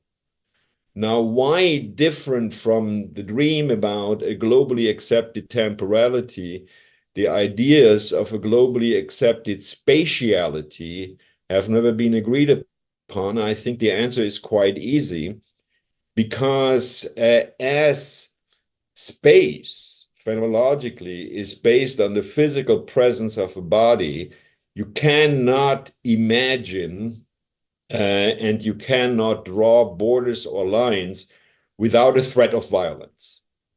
And that is different from temporality. How do I define violence? I have a much narrower definition than, for example, the much admired Michel Foucault. I define violence as the occupation of spaces through bodies against the resistance of other bodies. The occupation of spaces with bodies, with physical bodies, against the resistance of other bodies. That is violence. And that would include criminal acts as rape. This is the occupation of a space with a body against the resistance of another body. Now, this, and I would say inevitable threat of violence, whenever we have imaginations about space, is the real reason, and the better reason than some Enlightenment dreams, of the bias that intellectuals have against spatial orders. We feel uneasy against spatial orders. We feel uneasy about proposals of spatial orders because there is an awareness that, more clear or unclear awareness that whenever we do that, there is a threat of violence, not only in the air, but physically there. Now, in spite of that danger, and the danger that, of course, implies nationhood. Whenever you think about nationhood, you cannot avoid to think about spatial orders, spatial articulation, spatial borders of that nation. And once you do that, there is a threat of violence. In spite of that, and fully aware of that, I'll try to make two arguments in favor of borders, and in a way in favor of, let me call it, a soft concept of nationhood. A soft concept of nationhood in the sense, personally speaking, that I changed my nationality in the year 2000. I used to be a German citizen, and I'm now a US citizen, and I must be the only humanities professor in the US, but maybe the reason is that I'm an emeritus professor who is proud to have an American passport. So I pledge that I'm proud to belong to this nation for all the problems that this nation may have. But that is not important for my argument. My first argument in favor of borders and nationhood is an argument of overwhelming complexity. I think without nations and without certain borders, our life turns into overwhelming complexity. Let me give you one practical example that we all have, and that is electronic communication. Electronic communication is a communication that has made it possible, that has enabled us. Otherwise, we couldn't be co-present in a certain way here to communicate across borders and across nations. And thanks to Google Translation, even languages are no longer borders. And that is all beautiful, and that is a great conquest. But if I talk about my personal life, and maybe you share this experience, I mean, this mega communication, this communication that never stops, is also eating up our privacy. Yeah, I mean, there is no moment on the day where I don't receive WhatsApps from Europe, text messages from the US, or countries where text messages don't cost as much as in Europe. and where my email screen doesn't accumulate when I don't control it for 1 hour or so. It is just too much. And in the sense of this complexity, that is not just the complexity of electronic communication, but I wanted to illustrate by electronic communication, I think to have nations in the sense of a prioritizing of communication, for example, not exclusively prioritizing, but saying, okay, the likelihood that I communicate with somebody, let's talk of a small country, in Italy, is greater than the likelihood than communicating with somebody in Spain. The likelihood of playing soccer or baseball in the Middle American countries with somebody from your country is greater than playing with somebody from Japan. Is not a great conquest, but I think it is a reduction of complexity that, among other things, protects our private life, not by making our private life exclusive or drawing borders, but by prioritizing. So my first argument is that as long as nations exist and an awareness of nations exist, we have a certain prioritizing that may protect us in a certain way against this undermining of privacy. The second argument is maybe less obvious, more problematic, but this is exactly the reason, maybe also more provocative, why I want to make it. And this is an argument in favor of intensity. So I will give you a definition of intensity, but I presuppose that most of us, not only intellectuals, existentially appreciate, like, moments of intensity. So we don't want to give up moments of intensity. So being a sports fan without any talents to practice sports myself, I absolutely love to be present in stadiums. Yeah, not just by TV, but I have season tickets for too many sports as far as my finances are concerned, because I love to be in a stadium. I have season tickets for the San Jose Sharks. I have season tickets for Stanford American football, however bad they are playing. And I used to have season tickets for the San Francisco Giants because I love to be in a stadium. Now, a stadium, people don't talk much about that, is of course, I mean, I call stadiums places of intensity. A stadium is a place that has a clear border, a physical border. I mean, there are people who are inside the stadium, there are people who are outside the stadium. So it's a border place, and you have a comparatively, by present-day demographic standards, small number of people standing or sitting next to each other. And I believe that stadiums, not exclusively, but very obviously, are places where intensity happens. Now, what do I mean when I say intensity? In the first place, I mean something that I greatly enjoy.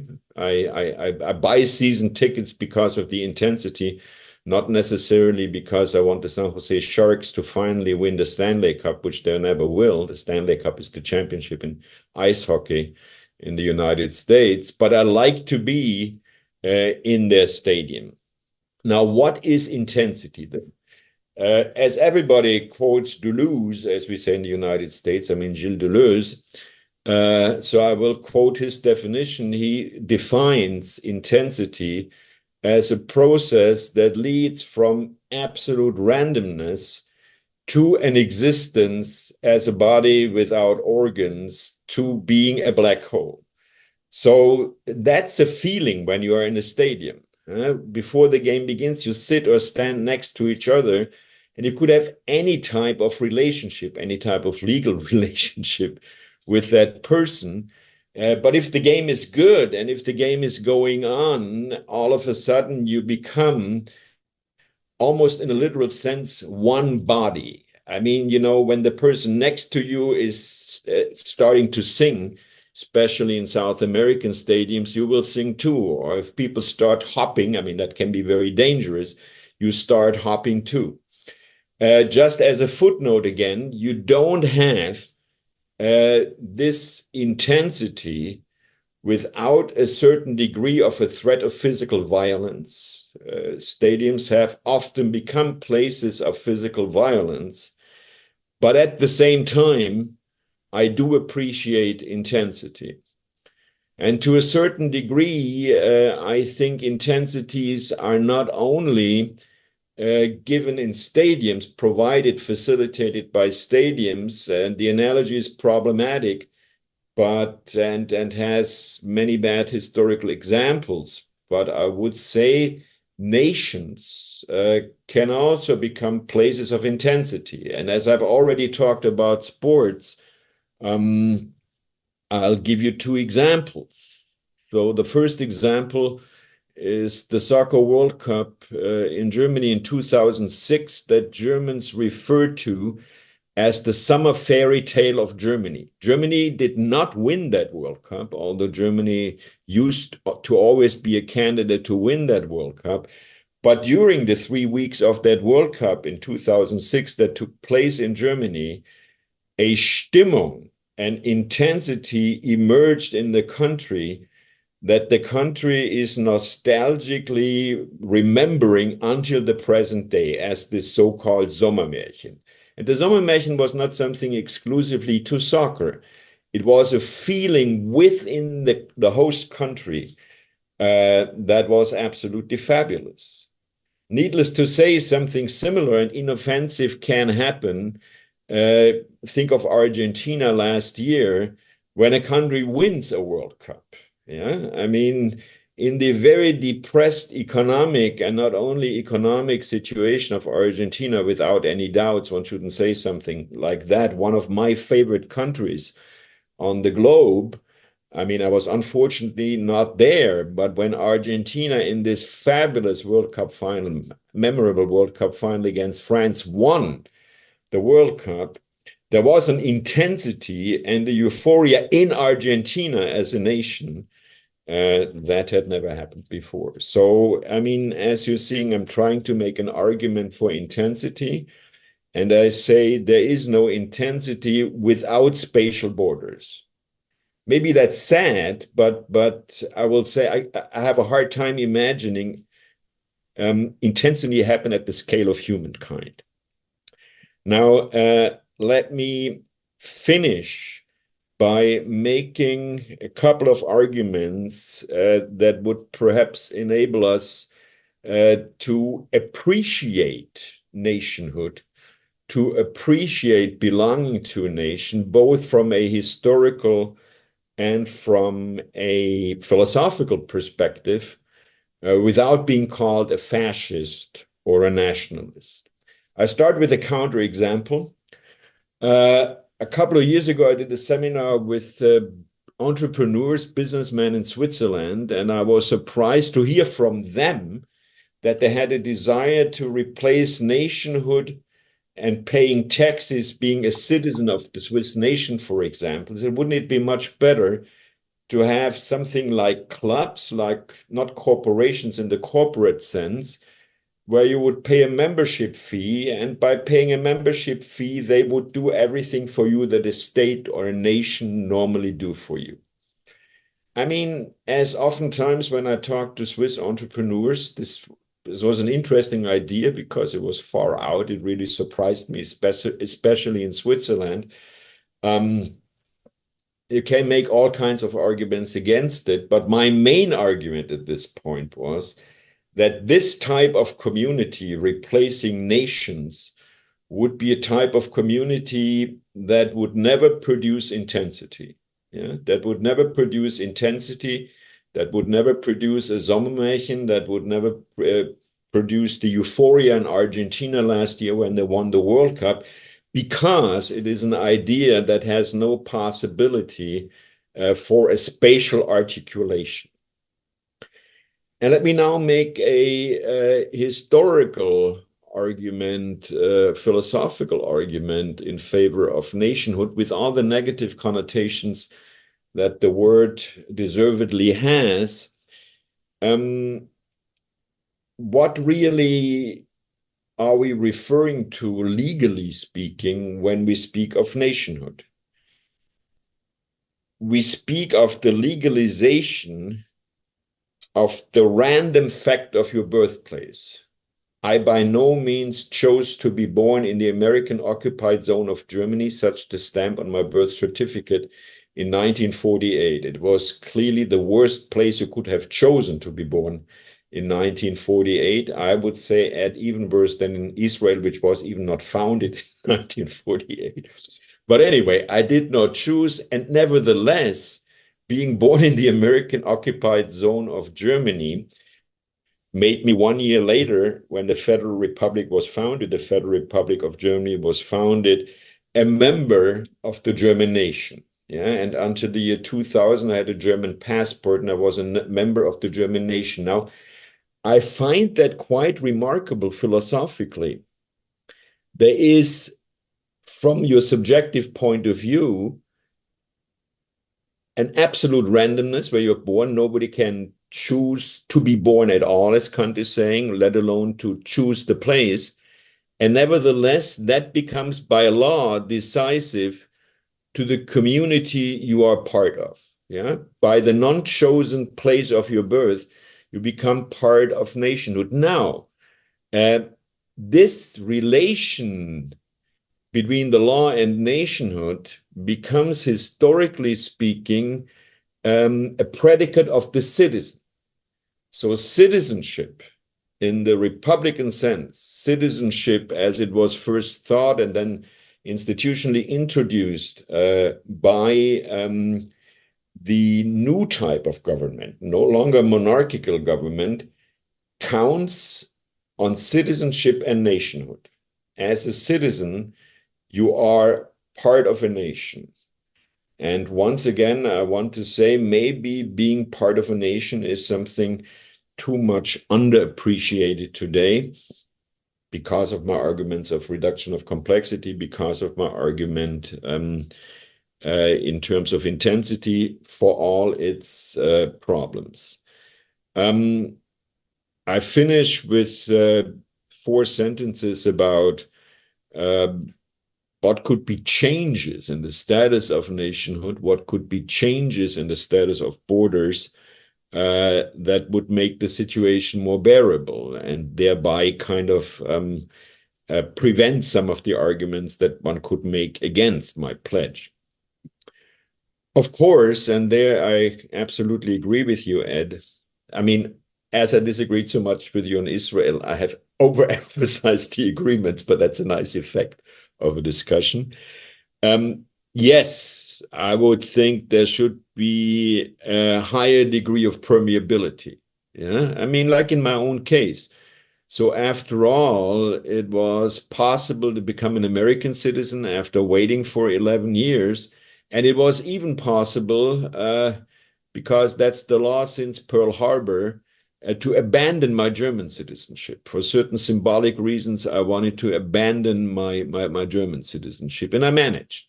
I had to go to the consulate in San Francisco and swear into the face of the German consulate in San Francisco that I no longer wanted to be a German citizen. But nevertheless, it was possible, but it would have been nicer if it had been more permeable.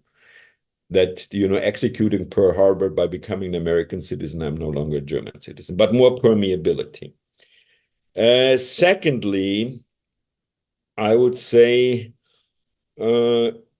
if nations continue to exist and if that has something positive, one should rethink the status of the United Nations. Yeah, maybe the United Nations have become too much of a deteriorated dream of enlightenment.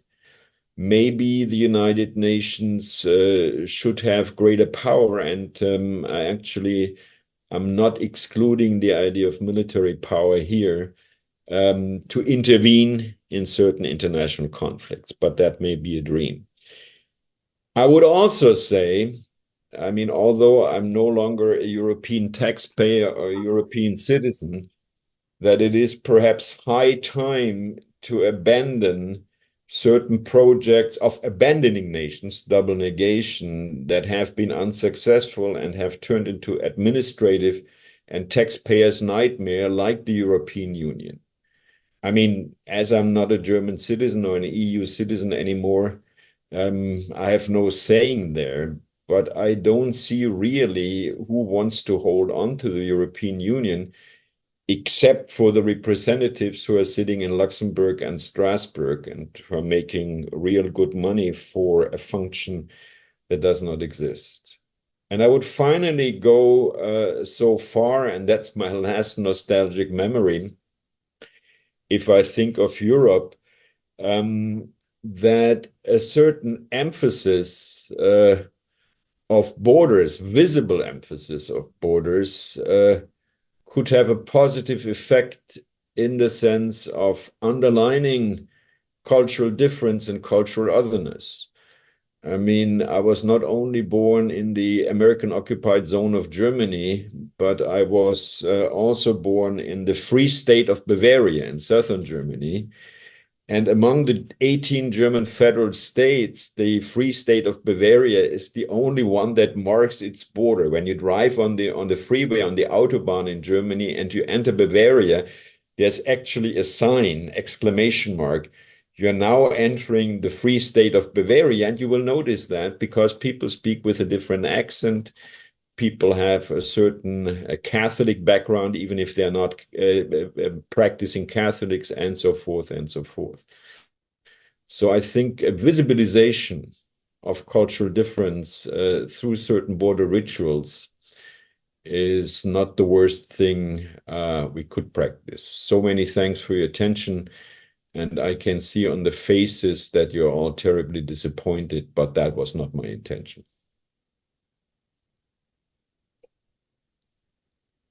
Thank you so much. I don't know about others. I'm not disappointed at all. We still have some minutes, for questions. Борис, включите звук. Звук включите, Борис.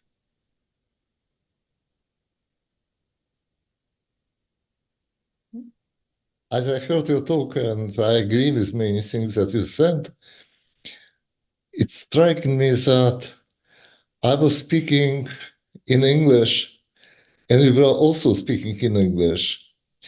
So I switched my Russian, native Russian from English, and I switched native German to English. And I began to think about language borders.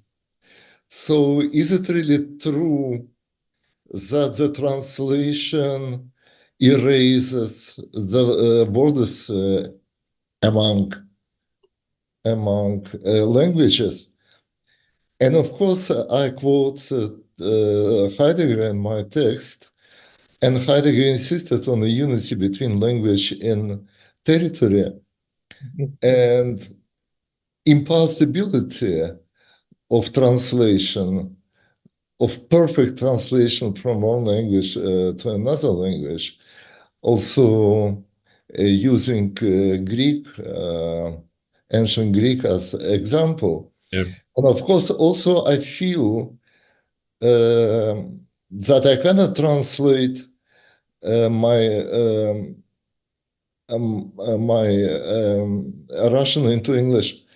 I even cannot translate my German into English, as you know. Right. I wrote a lot in German and spoke a lot in German. And it also doesn't work, yeah? So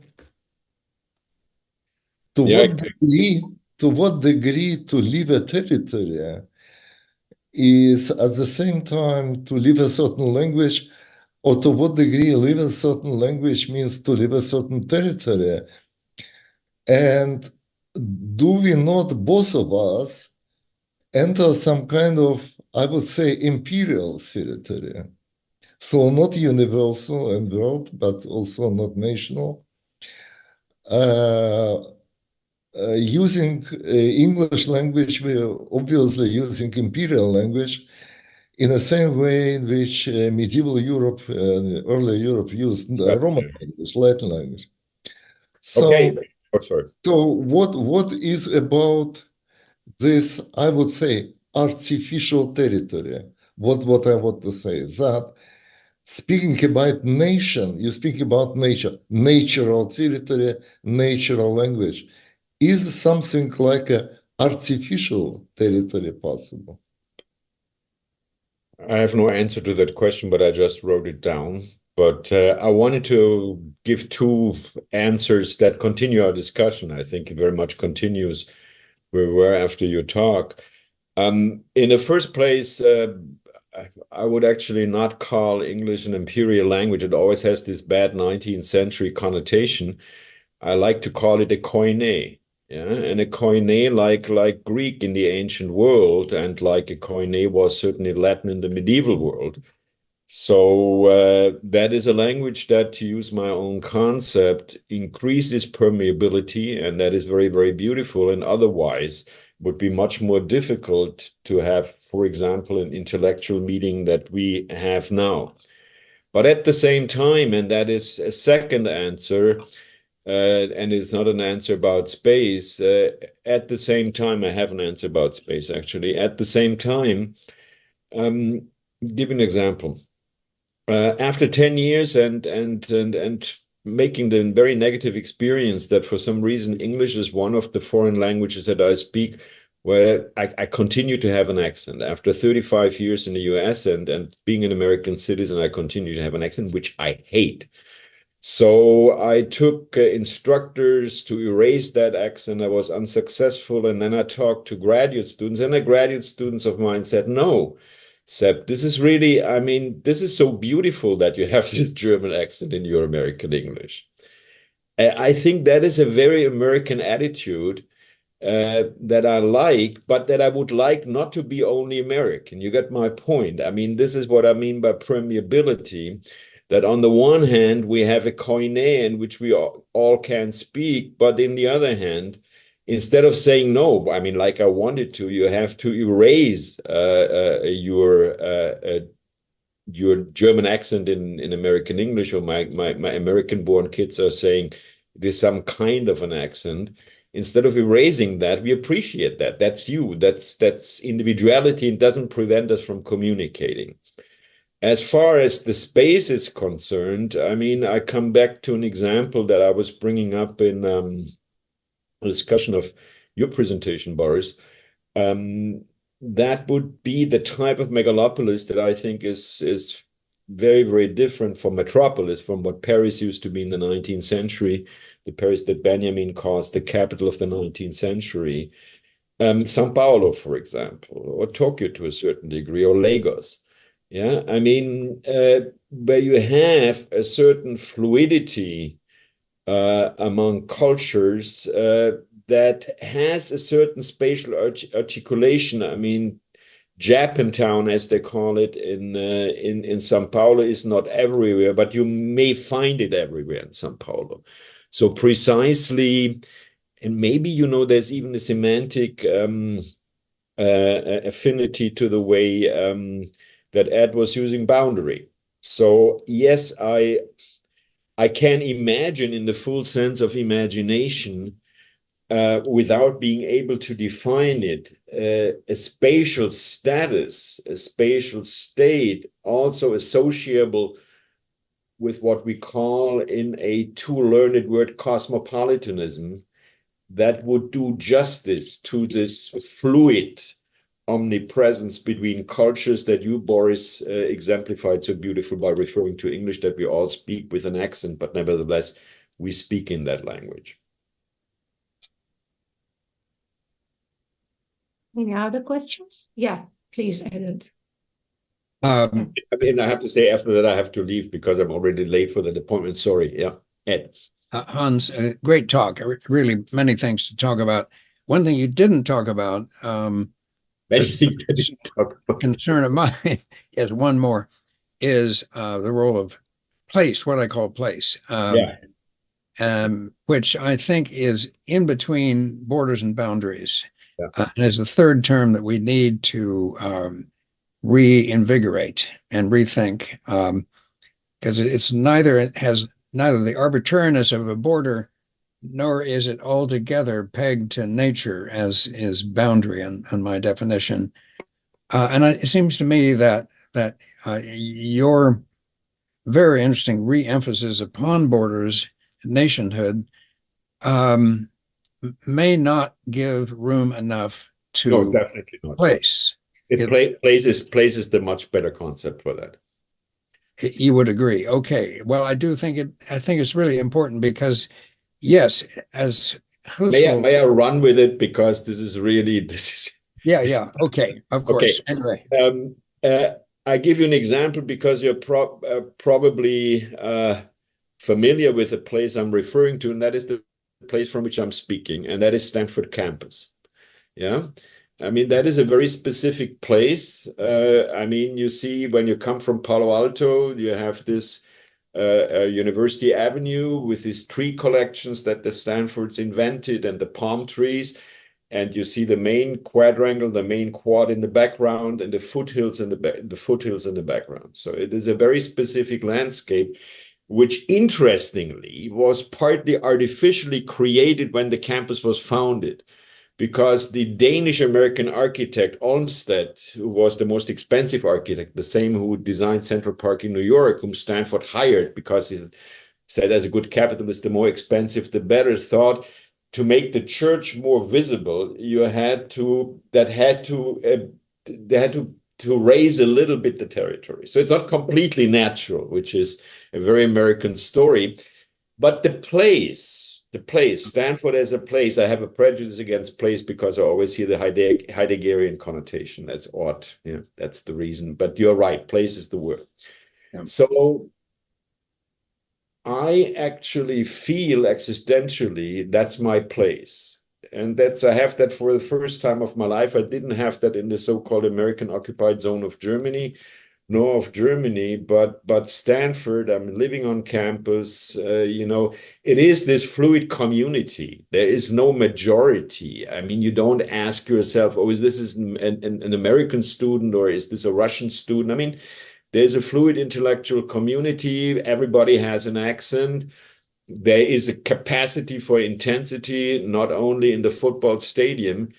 That is my place. That is my place, and that exactly, and I apologize, has to be my last word, but this is nice if we end up on such an agreement. That is precisely what I wanted to make a pledge for, because I think with dreams like the European Union, etc., and to a certain degree also with the humankind legacy of enlightenment, we run a risk of losing that feeling for place. Yeah, that feeling for place.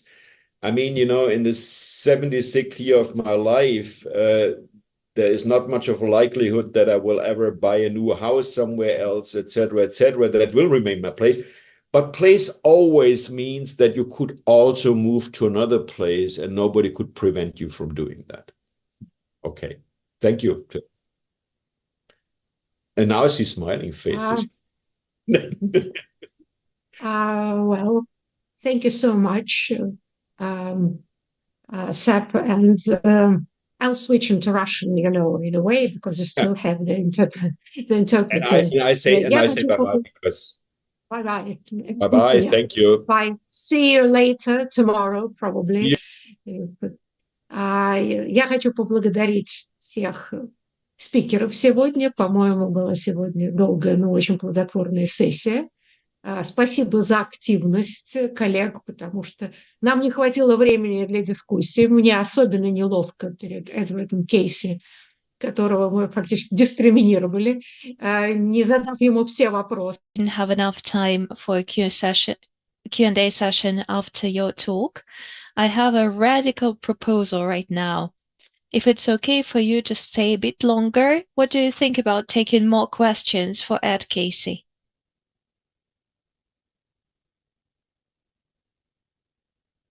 Tatiana, please.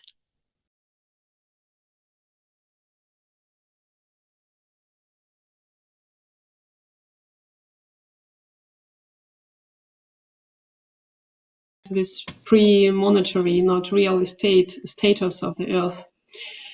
to restore this elemental a priori or inherent topography of nature or its intrinsic value.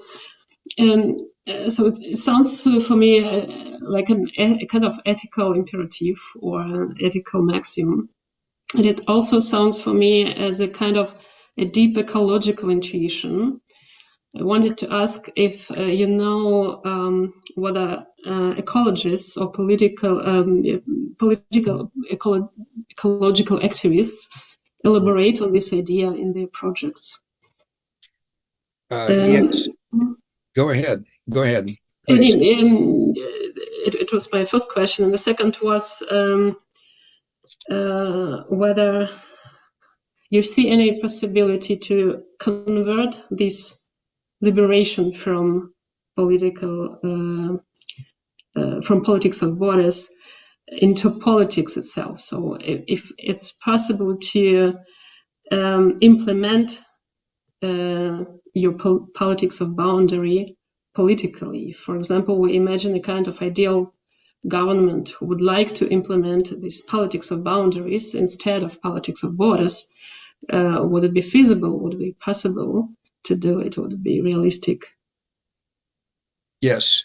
Okay. Well, just a brief answer, Tatiana. Thank you for those questions. Yeah, I was verging toward an environmentalism.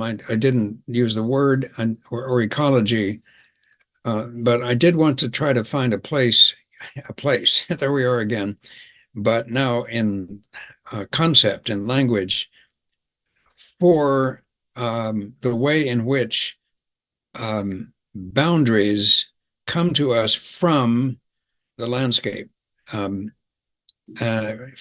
the surrounding. We don't impose them as we do borders, actually, arbitrarily and nationalistically, as we've just heard about. But we absorb, you might say, boundaries from being in certain landscapes. I actually live, for the moment, right across from Central Park. This was designed by the same architect, which our last speaker referred to as designing the Stanford campus. That is Olmsted. And Olmsted wanted to put into New York, which is otherwise a maze of borders. These are very rectilinear streets, of course, right? North, south, east, west.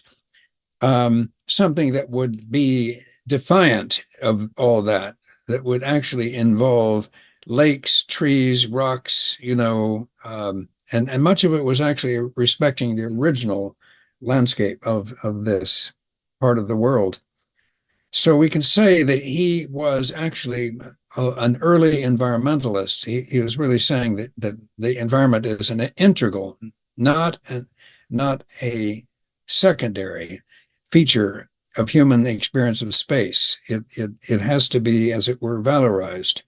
And if you do, you move quickly toward a politics of environmentalism, of the preservation, indeed the support, the active support of different forms of life. I've been doing some research on the way in which entire forests were removed from the southern part of the United States unthinkingly and massively and destructively in the 19th century.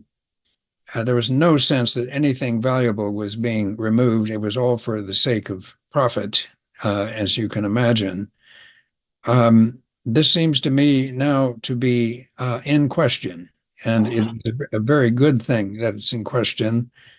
And my work on place and boundary is an effort to say that in our actual ongoing experience, quite apart from a theory of it, which I as a philosopher can't seem to resist, we have to walk among naturally given boundaries instead of being regimented by arbitrarily imposed borders. To this extent, I disagree with our last speaker, because it seems to me that the potential of boundaries, what I'm calling boundaries, which are linked to land and earth, are much more important to recognize and to valorize at this historical moment, indeed, ongoing. So, yes, my work on space is headed toward a phenomenological environmentalism, I guess we could call it, in which boundaries would be given a new force, a new recognition, instead of our being entangled in disputes and arguments over precise borders, where borders are not only nationalistic, but of course I'm also using borders in the sense of what I was calling plots of land that then can be put up for sale and traded and, valorized, monetized, all of that. We have enough of that. We've had too much of that. So how to reintroduce a world in which boundaries are become primary agents of change becomes a political issue and a personal issue too, it seems to me, as well. I'm a landscape painter in addition to being a philosopher, and so I try to paint this sense of naturally given, spontaneously offered natural boundaries in a seascape or a landscape that I'm painting, often abstractly, but it doesn't matter. They're nevertheless their presence, I hope, is felt. And to me, that's a way of moving toward a more adequate ecology than in most linguistic efforts. Here I am, I'm a philosopher, I write, of course.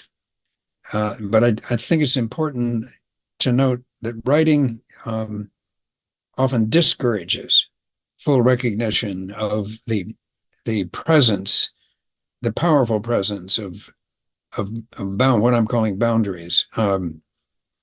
So if you go, to the Rio Grande, which I discussed, it's an incredible river that keeps changing course, keeps changing shape. It's almost like it's asserting its autonomous being against the effort to reduce it to a border between the United States and Mexico. But as I've been saying, it's both. And how can it be both becomes a very interesting topic to pursue, to allow space for the very concept of boundary as a porous perimeter. I'd put it that way, a permeable perimeter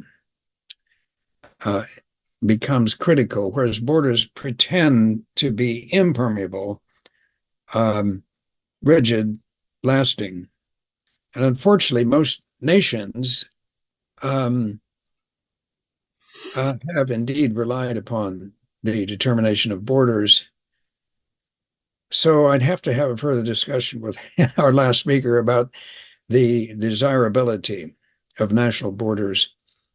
I just want to take us in a different direction, that's all, toward naturally given boundaries. So that's a bare response to Tatiana, to, I hope, both of your questions, but it would take volumes to spell it out. I'm working on some of this. Just wrote a book on plants called The Place of Plants, arguing that their sense of placement is equally important, if not more important, than our sense of place, which is highly historical and overdetermined. And so I try to bring forward the way in which plants auto-generate, they generate from within themselves a very special way of being on Earth that we can learn from as human beings. Not that we become plants, but that we begin to respect ways of being in connection with the Earth that are imaginative, ingenious, vital. Elan Vital of Bergson comes to mind as a helpful way of thinking of this side of the world of borders and boundaries. So much more to say, but thank you, Tatiana, for your questions. Thank you for your courage So to much. stay in the condition of the earthquake. Yeah, I hope. that's I hope. It, yeah. Is everything okay? So Hope it's yeah. okay. Yeah. Mhm. Okay, thank you so much. Большое спасибо всем участникам. По-моему, So much for your engagement. We've had an extremely exciting day. This is a great beginning for our conference. I'm looking forward to tomorrow. Hopefully, we'll have more discussions. Thank you all very much. Please take a good rest. See you tomorrow in the morning.